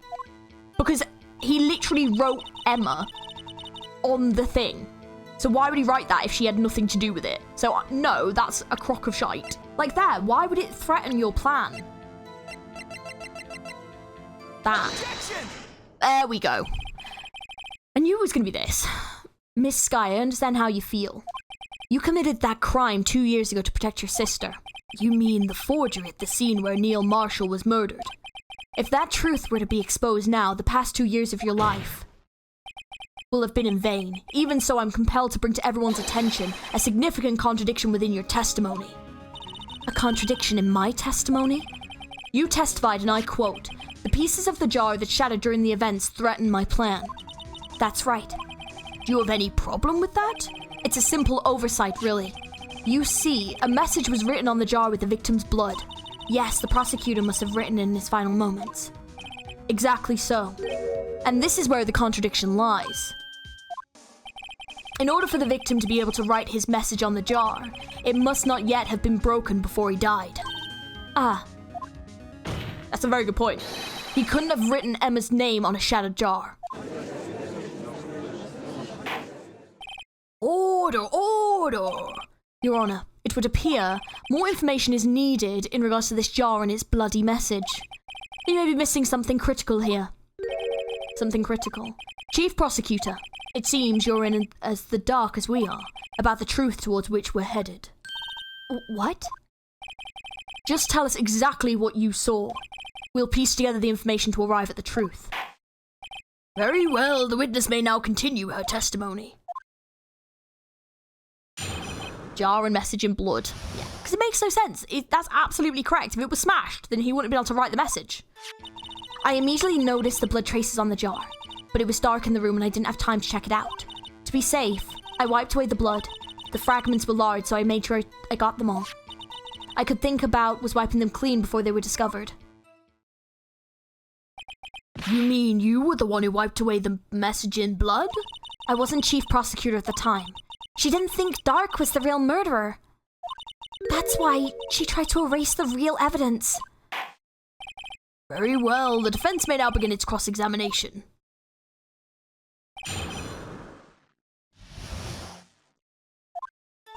I immediately noticed the blood traces on the jar. So, the jar was already broken? It's a miracle that thing hadn't broken earlier. It certainly looks as feeble as the defense's case. But not as feeble as the judge's judgment. You were an ace detective who never missed a detail. Do you really expect us to believe that you didn't investigate what's written on the jar pieces? Normally I would have. But it was dark in the room and I didn't have time to check it out. So you didn't know your sister's name was written on the jar? No. If I had known, I would have gathered all the pieces and ground them into dust. Well, that helps my case. Lonnie, you'd do that for me? It seems you two might make up yet. Anyway, I just barely had enough time to move the body as it was. If someone happened upon the scene, you'd lose your chance to erase the evidence. You must have been in a hurry. I was. I knew I had to destroy the evidence before anyone came. This is rather shocking. To be safe, I wiped away the blood. Hold it! I'm afraid this action of yours really reveals what happened. What do you mean? If you really thought Doc killed Prosecutor Marshall, you wouldn't have wiped away the blood. What else could I have done in that situation? Lana, I only had a few moments. There wasn't enough time for me to do anything else but gather up the pieces. The fragments were large, so I made sure I got them all. Hold it! But how could you see with the power out? It should have been pitch black in that office. A detective is always prepared, Mr. Wright. Even now, I always carry a pocket light and a camera with me. Even I carry a bottle of emergency luminol wherever I go. I never miss anything. I got every last piece. All I could think about was wiping them clean before they were discovered. Hold it! So you illegally rearranged the crime scene? Yes. I don't have any excuse for my actions. I'm so sorry, Lana. I didn't know. I've treated you so badly all this time. It's not too late. There's still plenty of time to make up. After we've gotten to the bottom of this incident. No doubt this day will leave a permanent stain in the history of the prosecutor's office. More contradictions have surfaced in her testimony. Your sister's really putting up a fight. She must really care about you. Still, she's not doing this the right way. I think I finally figured out the contradictions in the testimony. There's one final possibility that might turn everything around. So, Dark in the room didn't have time to check out. I wiped the blood away. That one is not true because we found them in... We found it in the fragment was in the desk. Do I present this again? Objection! Yeah. Miss Sky, I believe this jar conceals the truth even you weren't aware of. What? We found the final piece of this jar in Chief Gant's safe. In the chief's safe? But how? I knew it. She really didn't know. There's something even more disturbing about that final piece. There was still blood on it. But the witness just testified that she gathered every last piece and wiped the blood off them. Yes, which leaves us with only one explanation. On the night Prosecutor Marshall was murdered, This is what I've been saying! You were not the first one to show up on the scene. Chief Gant got there before you. Oh, sorry. I thought he was going to do the order. But couldn't the defendant have simply missed a piece? Objection! I'm afraid that's unlikely. The pieces are too big for anyone to miss, let alone an ace detective. That may well be, but everyone makes mistakes. Even I wasted an entire day looking for my dentures. They were in my mouth all along. Huh, can you believe that? Objection! Have you forgotten, Your Honor? When this witness arrived at the scene, the jar was already broken. Oh, that. There's no way a name could have been written on a shattered jar. Another person discovered the scene prior to the witness. I hope you're not implying this person was Chief Gant at the time he was looking for Dark downstairs. Besides, even if he was there first, why would he break the jar? Objection! The question is, if he did arrive there first, why did he hide that fact for 2 years? Well, Your Honor, can you answer that? No!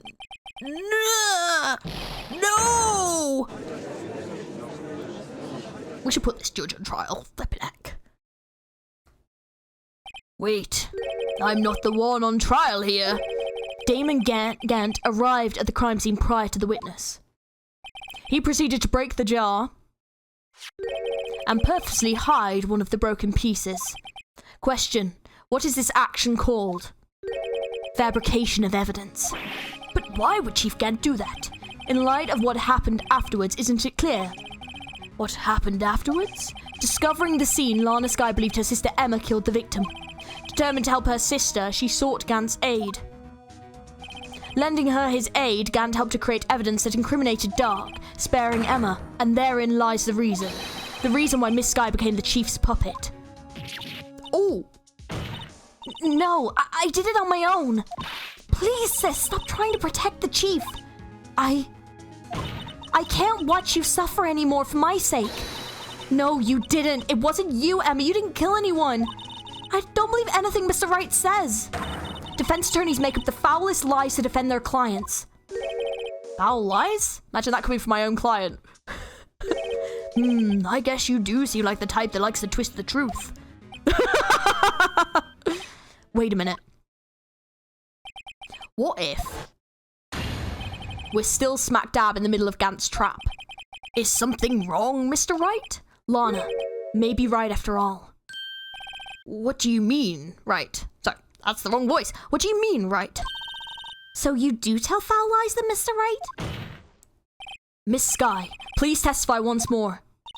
But if evidence was fabricated behind your back, then Emma's accidental killing of Prosecutor Marshall might also be a lie. But I do remember knocking over Mr. Marshall. Miss Skye, if you will. I can't. There's nothing to be afraid of anymore. This cross-examination may not change a thing. However, there is a possibility that it will if you tell the truth. Very well. I'll testify about what I really saw. All right, the witness may testify once more for the final time. Actual crime scene, here we go. When I arrived, I found Mr. Marshall's body impaled on the suit of armor sword. Emma and Doc were lying unconscious on the floor nearby. When I saw what had happened, I thought she did it. That's why I erased all the evidence that linked her to the murder. I had Chief Gant help me remove the body from the sword and carry it. But if all really was a fabrication, Emma might be innocent. Unbelievable. The body was impaled on the armored sword? You were the only one who saw that. If you only you had proof. Actually, I do have proof. I gave it to Mr. Wright just this morning. What? To me? It's a picture I took of the crime scene as I encountered it. I thought it might be needed. But I don't remember receiving a picture like that. Lana must have known. See, Mr. Wright? She really does have faith in you. Very well, Mr. Wright. Please present this picture. I don't remember receiving any pictures from Lana. Lana said she gave it to you this morning, right? I seem to remember getting something from her then. Let's check the evidence again. There must be a picture in there somewhere. Oh, hang on. Here we go. We didn't get to do this last time. Okay, well, hang on. Oh! Oh, there we go! Hey, there's a picture here. Oh, shit. Oh my. This is the actual crime scene. No other detectives saw the crime scene like this, because I contacted Criminal Affairs only after I'd rearranged everything. Lana's picture, there we go, inserted into the court record. Mr. Wright, that piece cut out from his vest, could it be the cloth we found inside Chief Gant's safe? What's this? This is a handprint, isn't it? That cloth, it had fingerprints on it. Whoever fingerprints those are the real murderer. What? But those fingerprints, they're yours, Emma. Why are your lips turning all purple, Mr. Wright? Anyway, let's get on with the cross-examination. So long as you can tell the truth, we should be able to flush out the real murderer. Very well, the defense may now begin its cross-examination. Okay, actual crime scene. Right, let's have a look. When I arrived, I found Mr. Marshall's body impaled on that suit of... What? Oh, for fuck's sake! Get out! Please leave! He's the worst character in this whole game! I hate it. I hate him. I actually hate this man. He's so annoying! Now, Urgie. This is the poorest excuse for a trial I've ever seen. Chief Gant? What now, you want to make me out the bad guy too? If so, I'd like to put in a word or two in my defense. No! No! You're not allowed. You literally said you're not testifying anymore, so fuck off. Objection! I'm afraid it's too late for that. What? You already declined to testify. That means you forfeited your right to make statements of any sort. This must be the risk we talked about earlier. Just sit back, relax, and enjoy the sound of the noose tightening around your own neck.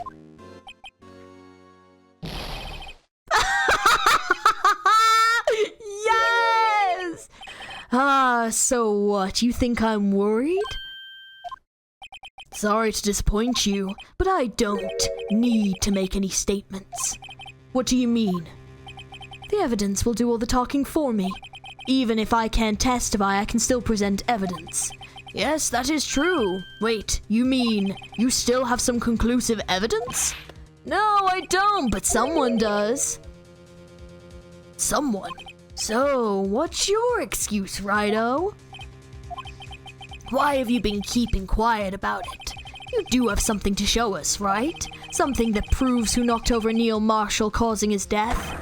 Conclusive evidence that leaves no room for doubt. Is this true, Mr. Wright? If I show that piece of evidence now, Emma's sure to be made out as the murderer. Mr. Wright, if you have any more evidence presented now, and if you try to conceal anything, you will be the one appearing before the Board of Inquiries. What do I do now? I better think this through carefully. I can't afford to make the wrong decision. Should I present that piece of evidence? The one that shows who really killed Prosecutor Marshall? Oh, I can't though, right? I can't.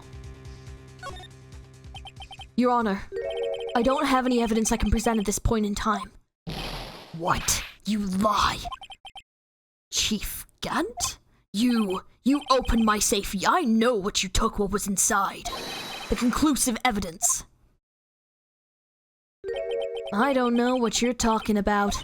Mr. Wright, why don't you show them? We found it together. Oh, I see. It's because you know the truth, don't you? You know whose fingerprints are on it. That's why you won't present it. What are you talking about, Chief Gant? Can't you figure it out? Take a good look at this picture. See the victim's vest? Notice anything odd about the chest area? Looks like a part of it's been cut out for some reason.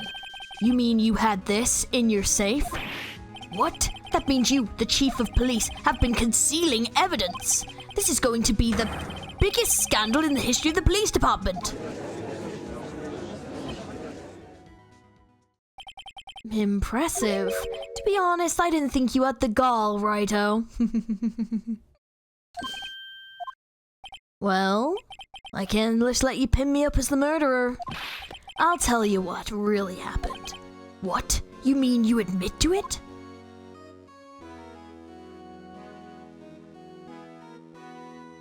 I was the first person to arrive at the crime scene that day.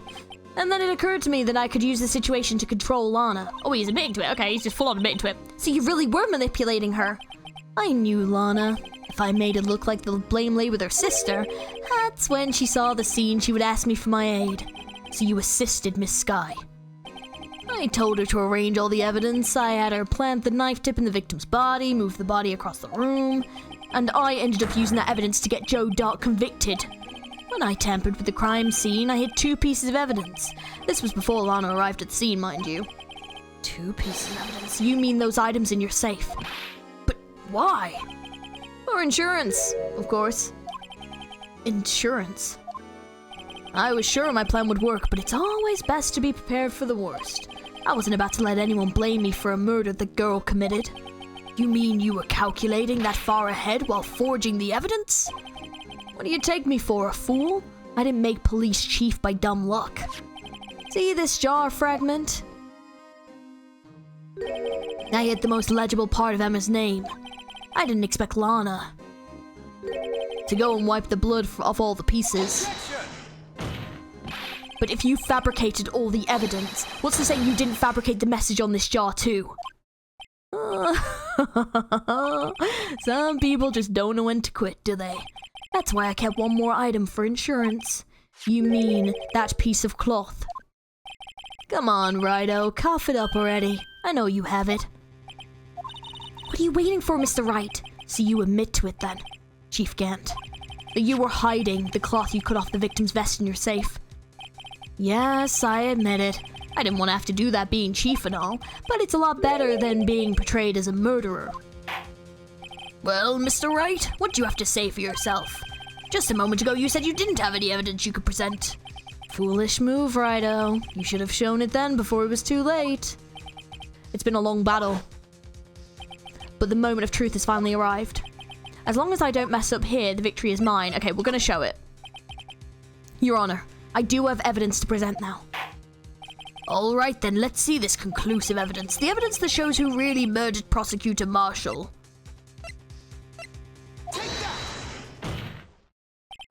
Let me verify this once more. On the day of the crime, you personally cut out this piece of the victim's vest. Oh yes! At last you finally brought it out into the open.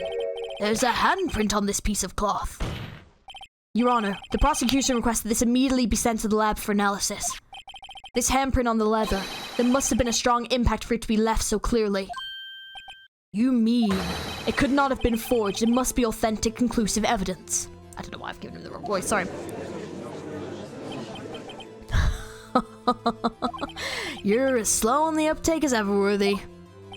What? Think about it. Righto had all this time to present this evidence, yet he was reluctant to do so. Why would that be? You mean you already know? You know whose fingerprints are on that? Mr. Wright, do you really know? Whoever the fingerprints belong to must be the real murderer. Whose fingerprints are they? Very well. I'll tell you. It should be okay now. Everything's proceeding as predicted. The person whom these fingerprints belong to is... Emma? Emma Skye? What? They're mine? I'm sorry, Emma. But why? Why didn't you tell me?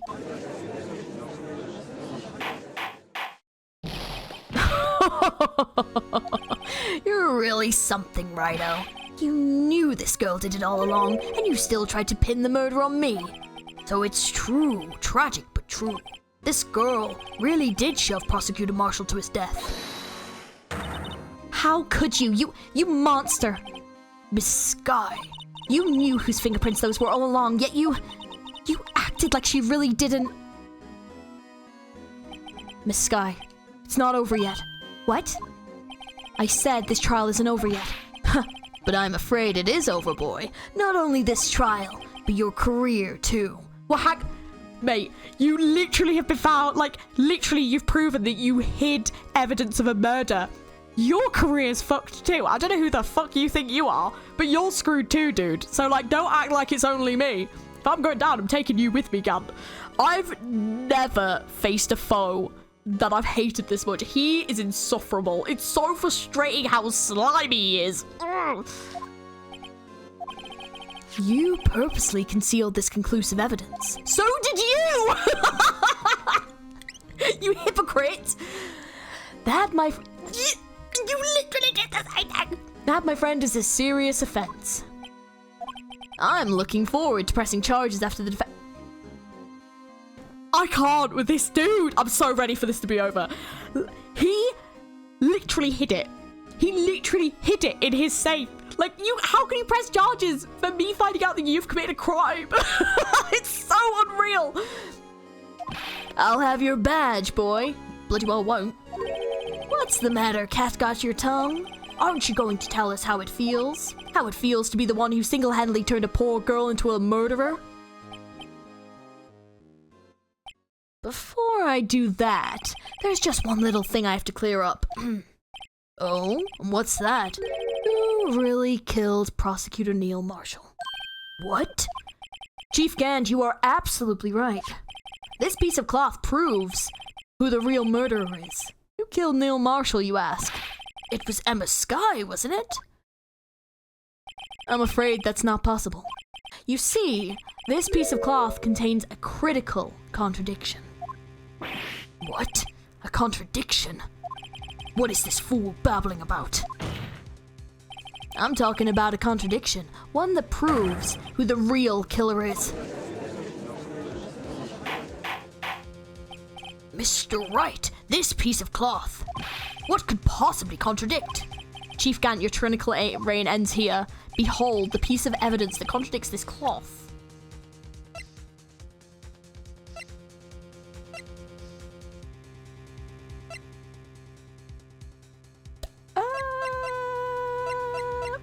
is the piece of evidence that contradicts this cloth? That's a great question.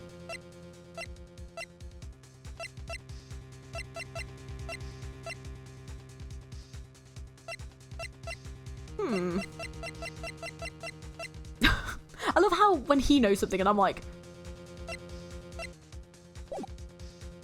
I'm honestly not sure what it is. It's either something to do with the cloth or something to do with the picture. It's probably one of those two. Let me try the picture and see if this is it. And what exactly is this supposed to be? This is the picture Miss Sky took. Take a good look at it. See where the piece of his vest was cut out? Yes, his shirt is showing underneath. It's hard to make out with all the blood in his vest, though. Exactly my point. His chest is so... Oh, that's it. So because his chest is soaked with blood, you'd expect the cloth to be so... Well, no. Oh, well, yeah, afterwards. But the cloth is clean. That's weird, actually. That's only natural. His lungs no doubt were punctured, blood poured out of his mouth. Oh, but that piece of cloth. Wait, there's no blood on it. Since Emma Sky's fingerprints are on this cloth, there's no doubt that she shoved the prosecutor aside. However, Mr. Marshall was not impaled on the sword at that time. No, this is nonsense. Now then, Chief Gant, let me ask you something. Prosecutor Marshall was not impaled when he was shoved aside. He most likely hit his head on the ground and was knocked out. If so, then tell me, who could it have been? Who could have arrived at the scene before Miss Lana Sky, picked up the unconscious prosecutor, and impaled him on the armor sword? Then, to make it look like Emma was responsible for the prosecutor's death, said person proceeded to write her name on the jar with the victim's blood. A jar that they then broke on purpose to leave behind a clue. And make Lana believe her sister did it. Remember what you admitted only moments ago? That you personally cut out this bloodless piece of victim's vest? Ironic, isn't it? Though the very act of creating insurance, you proved that you were the actual murderer. No! It's finally all over. My God. That's a really good point. I just didn't even twig that. Oh, here we go. Oh, here we go. Oh, that was close, Rido. You almost had me. Sorry, but you'll have to do better than that. I refute your allegations. What do you mean you refute his allegations? You see, that piece of cloth is legal evidence. Order, order! What nonsense is this? Illegal evidence cannot be used to convict a suspect. Remember, Uji. Earlier, old Rido here concealed that piece of cloth. So then, what's your excuse, Rido? You do have some conclusive evidence, don't you? Your Honor, I don't have any evidence I can present at this point in time. Well, that's true. The defense did refuse to present evidence. At that moment, that piece of cloth ceased to be legal evidence. But that's not fair. Did you actually think you could best me in court? It looks like the last laugh's on you, son.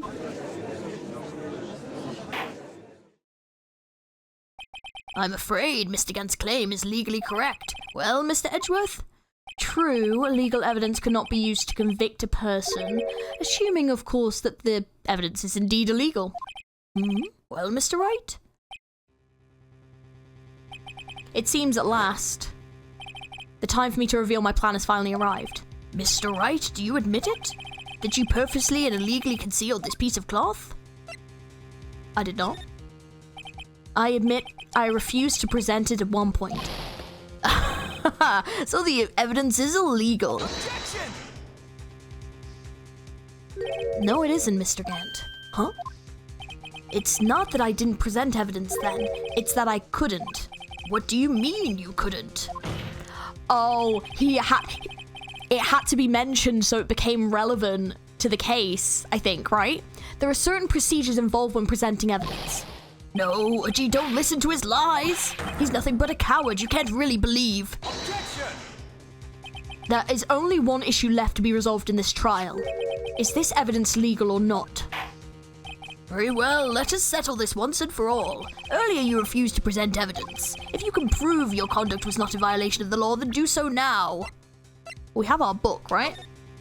No evidence should be shown without the approval of the police, and unregistered evidence must be so we had to fulfill both rules of this. So the police chief said that we could present it, and then also it then had to become relevant via the picture. This is my proof, Your Honor. Evidence law. What's this? I've done my homework too, Chief. Indeed, Emma Sky's fingerprints were on this piece of cloth. However, at the point in time, this was merely a piece of cloth, nothing more. What? You see, it's written right here in this book. The second rule of evidence law. Rule number 1, no evidence shall be shown without the approval of the police department. I found this piece of evidence myself, inside your safe. It goes without saying I did not have the approval of the police department. Rule number 2, unregistered evidence must be relevant to the case on trial. And here is the crux of the matter. You see, at the time it was impossible for me to prove the relevance between the cloth and the SL9 incident. What? What kind of nonsense is this? You want relevancy? Just take one look at this picture and... Objection! Sorry, but can you recall when that picture was presented? That was shown only a few moments ago. No. He's right. At the beginning of today's trial, that piece of cloth was still meaningless. The person who gave it value as evidence was you, Damon Gant. You yourself confessed to a certain truth. Let me verify this once more. On the day of the crime, you personally cut out this piece of the victim's vest? Oh, yes. No! It was then that you approved this cloth as conclusive evidence. Yes, you, the chief of police, personally approved this cloth. The only person who could have cut this from the victim's vest is the one who stood before the prosecutor marshal in his final moments.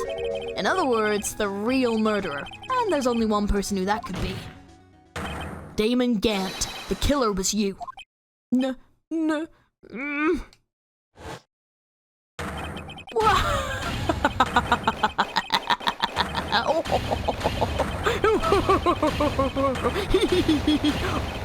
my god. Holy shit, that's insane. I knew I should have just gotten rid of him. That good-for-nothing scrum. For 2 years he's been sneaking around the department trying to get something on me. Crimes are being committed every day, yet he insisted on hounding me.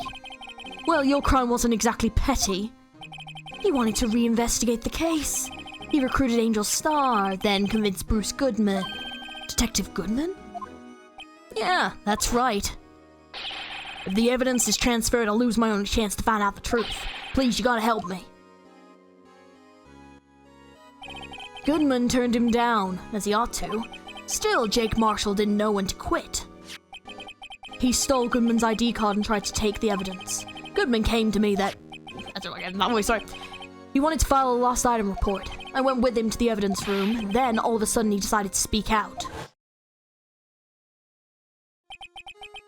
What are you talking about, Goodman? Can you please just reopen the investigation, Chief? We can't transfer the evidence out. There are too many questions left unanswered. He opened his evidence locker and he was taking the evidence out. He said, "It's not too late. I'm gonna hand all this over to Marshall." Well, to be honest, I was a bit taken aback by his words. I had a bad feeling when he came to see me, but I never thought he'd bring up SL9. That's when I saw it. That accursed knife.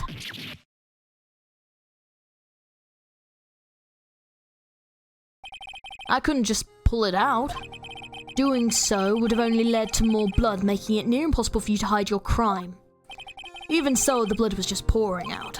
I didn't know who might stumble in, so I hurried to wipe it up. I was worrying so much about the floor, I didn't realize my fatal mistake. The bloody handprint. on Detective Gumshoe's locker. Oh, that was not the right voice. Sorry. I've been doing that a lot today. Oh my god, my brain. I used to be known as the crime computer, but everyone has to start somewhere, I guess. I was too nervous. I had no business doing any of it. Then you put the body in my car. I'm sorry, I couldn't think of any other way to move the body. I broke your trunk, but what's the big deal? You make a lot more than us detectives ever will. Grrf. Leaving the prosecution's car aside, how? How could you get Miss Sky involved in all of this? Well, she had as much to lose as I did if the truth came out. So you took the evidence from Detective Goodman's locker. I felt bad for having to do it. I also didn't have the time to pick and choose what to take. Do you know what? I knew it was him. I knew it. I called that shit. Oh my god. Oh my god. Proving it was pain though. Flipping heck. This trial was hard. So, you left the jar fragments in the glove. Yeah. Looks like I was better off being an investigator of crimes rather than a committer. They all did their best to get in my way. I've got to hand it to them. They do their jobs well, much to my dismay. Fake evidence doesn't hold up very well upon close examination. You must have known that. Tell me, Worthy, why do you stand in court? Me? You despise criminals. I can feel it. You and me were the same. One day, you'll understand. Oh, believe me, you will. You're just one man. You'll see what it really takes to bring them down once you try go it alone. Yeah, but you didn't... Like, fair enough, you falsified the dark case evidence, but, like, you literally killed two people that were trying to, like, were good people that were trying to do the right thing. Like, what the... Doesn't justify anything. Well, looks like it's time to say goodbye. Oh, would ye? What? Looks like we'll have to cancel that lunch date. Sorry, old friend. I'm sorry too, Damon Gant.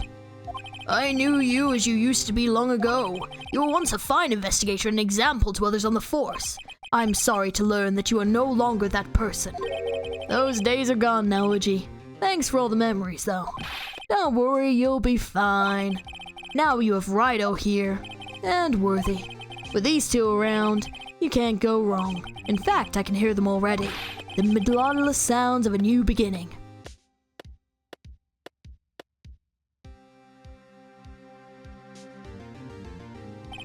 There are two things I want you to understand. Yes? First, your sister never hurt anyone. Second, Damon Gant betrayed you from the beginning. You see, Miss Sky, you no longer have any reason to keep silent. You're right. When this trial is over, I'll tell you everything. All that I've done these past 2 years. From the time I had Gant helped me forge evidence up until today. So, it seems all the questions raised in this trial have been answered. I'm sorry, Miss Sky. I couldn't get you out of trouble at all. My. What high standards you have for a rookie. I can see why Mia thought so highly of you. Who knows? A few years from now, you might just make it to the top. I owe you my thanks, Mr. Wright. Miss Sky.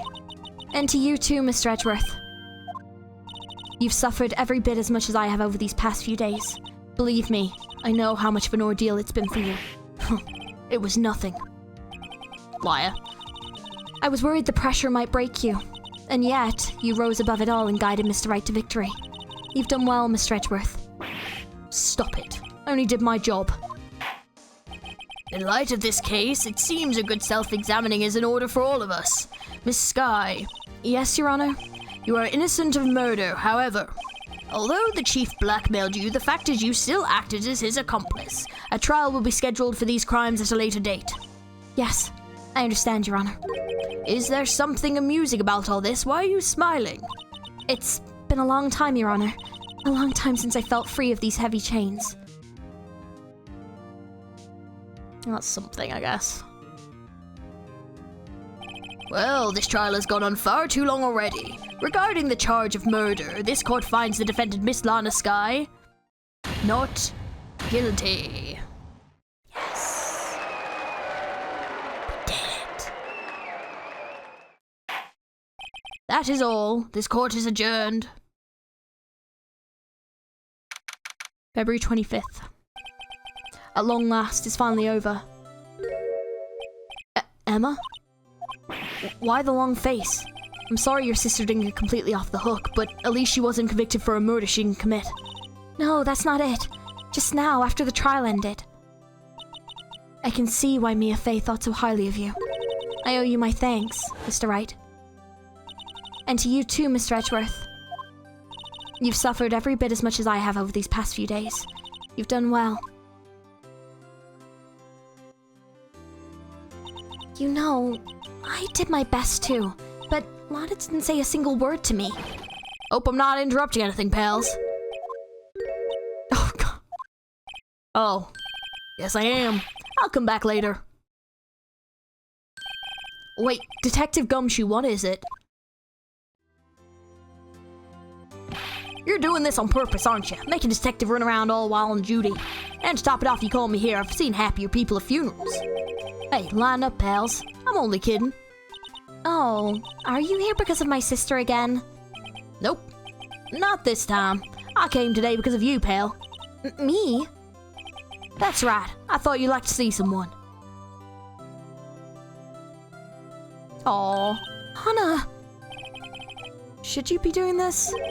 She's still under arrest, you know. Well, I won't tell if you won't. Emma, I owe you an apology. It's okay, sis. Don't worry about it. That day 2 years ago was the first time in my life I ever panicked. It was all that I could do to keep myself from screaming. All I could think about was keeping you from getting wrapped up in that mess. Sis, I asked Gan to help me cover it up with the truth. I thought I was doing it for your sake, but now I realize I was wrong. I changed after that day. I had to. It was the only way I could make it through the past 2 years. I knew how much I was hurting you by distancing myself, but I couldn't bring myself to tell you what I did. I was scared. Scared that you'd look at me with those eyes of yours. I was scared of how you'd react if you knew. But sis, you were only doing it for me. No. Huh? I turned my back on you that day. In hiding what I believed to be the truth, I was deceiving you. Sis, I'm such a fool. It took me all this time to realize it. Emma, I'm so sorry. But sis, you don't have to apologize. I'm happy now. You're happy? Of course. You know, sis, I always knew that one day you'd come back. And now you have. Oh, Emma. Aww. Aww. Wholesome ending, that's so sweet. No one can change the past. The only thing we can do is to strive to make up for our mistakes. Why must we make up for our mistakes, you ask? Because in doing so, we can find the way back to our rightful path. And it's from there that we can move on to a brighter future.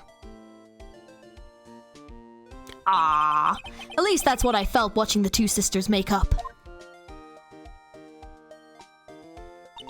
Mr. Wright, Mr. Gumshoe. Me? Thank you both for all that you've done. I'm sure we'll meet again someday. Isn't that right, Edgeworth? Edgeworth? Stop hiding and come over here. Why was he hiding? I just came to say congratulations. Thank you. Thank you, Mr. Edgeworth. Right, well, I'll be going now. Oh, come on, Edgeworth. Flip's sake. Mr. Edgeworth, I hope you don't blame yourself for what happened. We were the ones who acted corruptedly, not you. It's too late for me. No matter what anyone may say, I realized today that I can't correct my mistakes. Mr. Edgeworth? Not only that, but I don't even trust myself anymore. Chief Gant was right. You despise criminals. I can feel it. You and me were the same.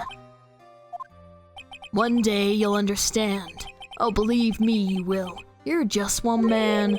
You'll see what it really takes to bring them down once you try to go it alone. I do despise criminals. I plan to dedicate my entire life to fighting them. But in order to fight crime on my own, I need a weapon. It's scary, but I've known that to be quite true for some time now. But Edgeworth? Who knows? Given enough time, I might try to pull something like Chief Gant did. That thought terrifies me. That's why I can't continue on as a prosecutor. Oh, he's quitting? Edgeworth, don't you understand? Damon Gant and your mentor, Manfred von Kalma, were both the best of the best when it came to fighting crime. But they both made the same mistake. You said in order to fight crime on my own, I'd need a weapon. That may be true, but think back to today's trial. You weren't alone. You were working together with Mr. Wright. And because of that partnership, you were able to present evidence that otherwise would have gone undiscovered. Isn't that right, Mr. Wright? What? Oh, yeah. What is this, a pop quiz? Come on, Mr. Wright, show him what Lana's talking about. Evidence, huh? Something that neither Edgeworth nor I would have been able to find on our own. The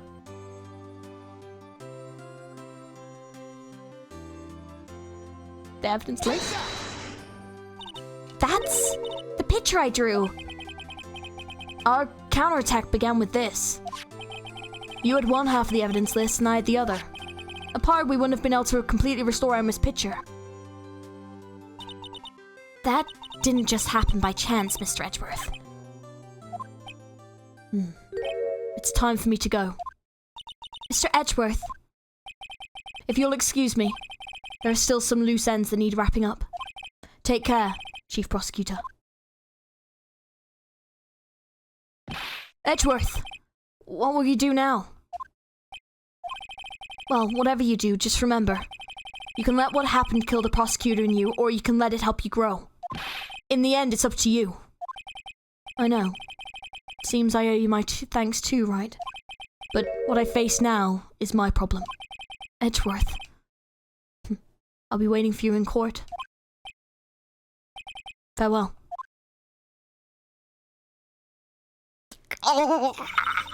I better be going too. Okay, I'll be by to visit soon. It seems we both have a lot to learn and catching up to do. Here, this is a little something for you. Scientific investigation? It's the first book I ever bought. Study it well. Thanks, sis. I will. Aww. And so another case came to a close. As for the sisters, I have faith. Aww. Faith that in their lives have only just begun. And as for me, I think it's time I started a new journey of my own.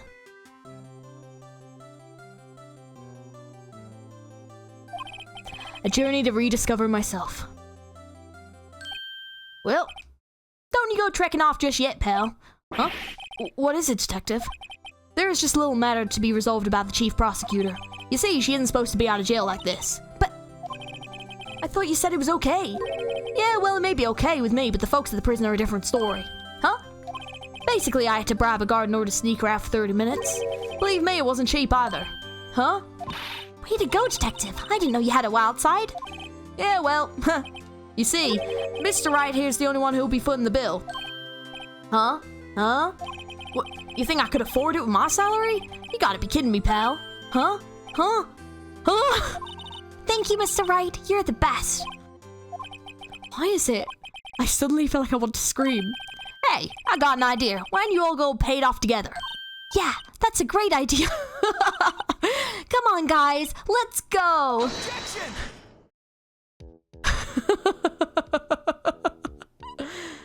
There we go. There we go. That is the end of the first Ace Attorney game. We did it. I arranged for a friend of mine in Europe to take care of Emma. I hope she'll be pleased to study under a top coroner. As for me, this affair has been pretty much ended my days at the prosecutor's office. Still, I managed to find my way back to the field somehow. Then, I'll be able to investigate crimes together with Emma. Yikes, I thought I was a gun at the moment for a moment there. In the end, though, they overlooked my unauthorized investigation of the chief's office. If we penalized you anymore, it'd be worse than firing you. Yep, that's what they said. It just goes to show, you can't shake me off that easily. Mind new mission is to guard the main entrance and take care of Billy. Can you believe it? I've been demoted to a security guard. My partner's keeping an eye on the entrance for me today. I'll show them, though. Someday I'm gonna make a detective. Yes, sir, then I can be just like that Dick Gumshoe.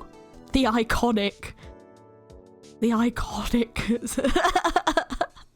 An icon, a symbol. Oh, it broke. What is it? You interested in having me a showdown with a steak lunch partner? Miss Star managed to sneak this into me. She's seeing one of the guards, it seems. Well, cowboy, looks like you did it. You even gave Bambina back her smile. Can you make sure Billy and the gang get their water? Looks like we won't be seeing each other for a while. As a farewell gift, I put my new meal on the menu. The Wright lunch. The top layer tastes the bitter of defeat, but the bottom layer's as sweet as victory. Kids seem to dig the turnabout theme. It's a hot seller around exam time. Just make sure not to eat it backwards. I'll never forget what that young defense lawyer said after the trial. Let's see, what was his name again? Mr. Left? Anyway, he said he's been doing something or other for, how many years? Well, anyway, I've got another trial to get to, so I'd better be... Huh? Oh no, I forgot my gavel. Sorry, gotta go. Oh, we see his chair. There's his chair design. Maya. Nothing soothes the soul like fresh country air. Still, sometimes I do miss hearing you and your objection. Still, I can't go back until I'm a full-fledged spirit medium. Mystic Maya, afternoon training's about to begin. Coming. Well, see you around, Nick. Here we go. Mr. Edgeworth. Mr. Edgeworth? I brought you your tea. What's going on?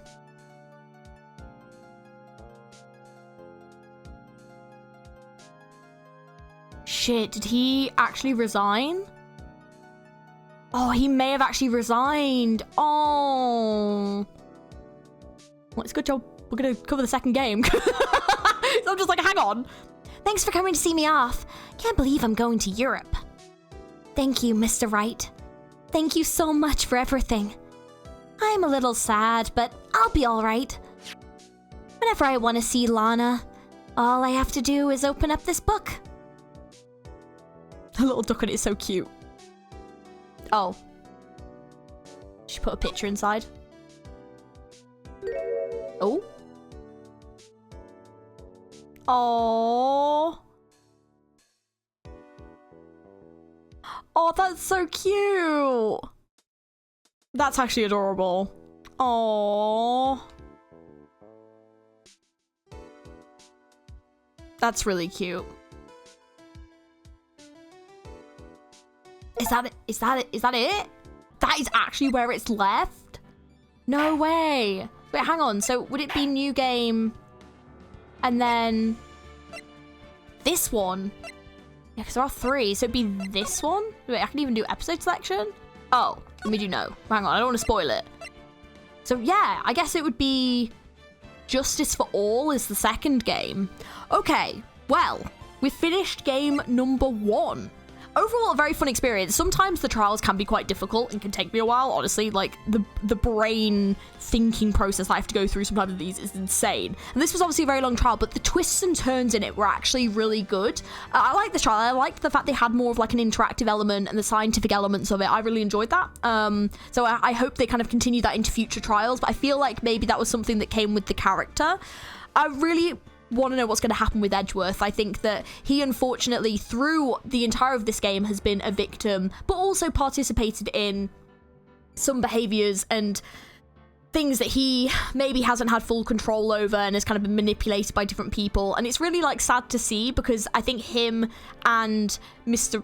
Wright, Phoenix Wright, obviously have like similar aspirations to help people, but his has become so twisted because of the people that have been around him, whereas like Phoenix Wright has kind of managed to keep on the straight and narrow. But I think it'll be interesting in the next game to see what happens with him. I hope he's around, like, I hope he's okay, but yeah, like, I'm curious what's gonna happen next and where this game could even go, because yeah, obviously there's like 2 more games, so yeah. But I think people do want to see the next game. If you do want to see the next game, don't forget to like and subscribe to the channel and leave me a comment letting me know what you think of the first game and are you excited for Justice for All. Yeah, let me know what you think, but I'm definitely down to play the next game, so let me know if you want to see that for sure. And yeah, thank you very much for watching this. I'm so glad we got Gant. Oh my god, he had to have been the most frustrating, slimy, villainous character that we've had in this game so far. I'm so glad that we got him. I knew he was suspect. I was happy to see Lana get her smile back at the end. And yeah, very, very good game. But I'm excited to see like which characters might come back around and who we're going to see again. And like, because it looks like this game was made like a year after the first game, and then this one looks like it's 2 years if I'm going by the first one. So I'm excited to see if there's any differences and stuff, or if it's a relatively similar game, and if they've done any like updates and all that stuff. But yeah, thank you very much for watching. I hope you enjoyed. If you did, don't forget to like and subscribe for more Ace Attorney content on the channel, as well as other Let's Plays. We do plenty of them on here. And yeah, don't forget you can join all the other socials as well. They're all down in the description below. Thank you for watching, and I will catch you guys very, very soon. Hope you have an amazing rest of your day. Bye.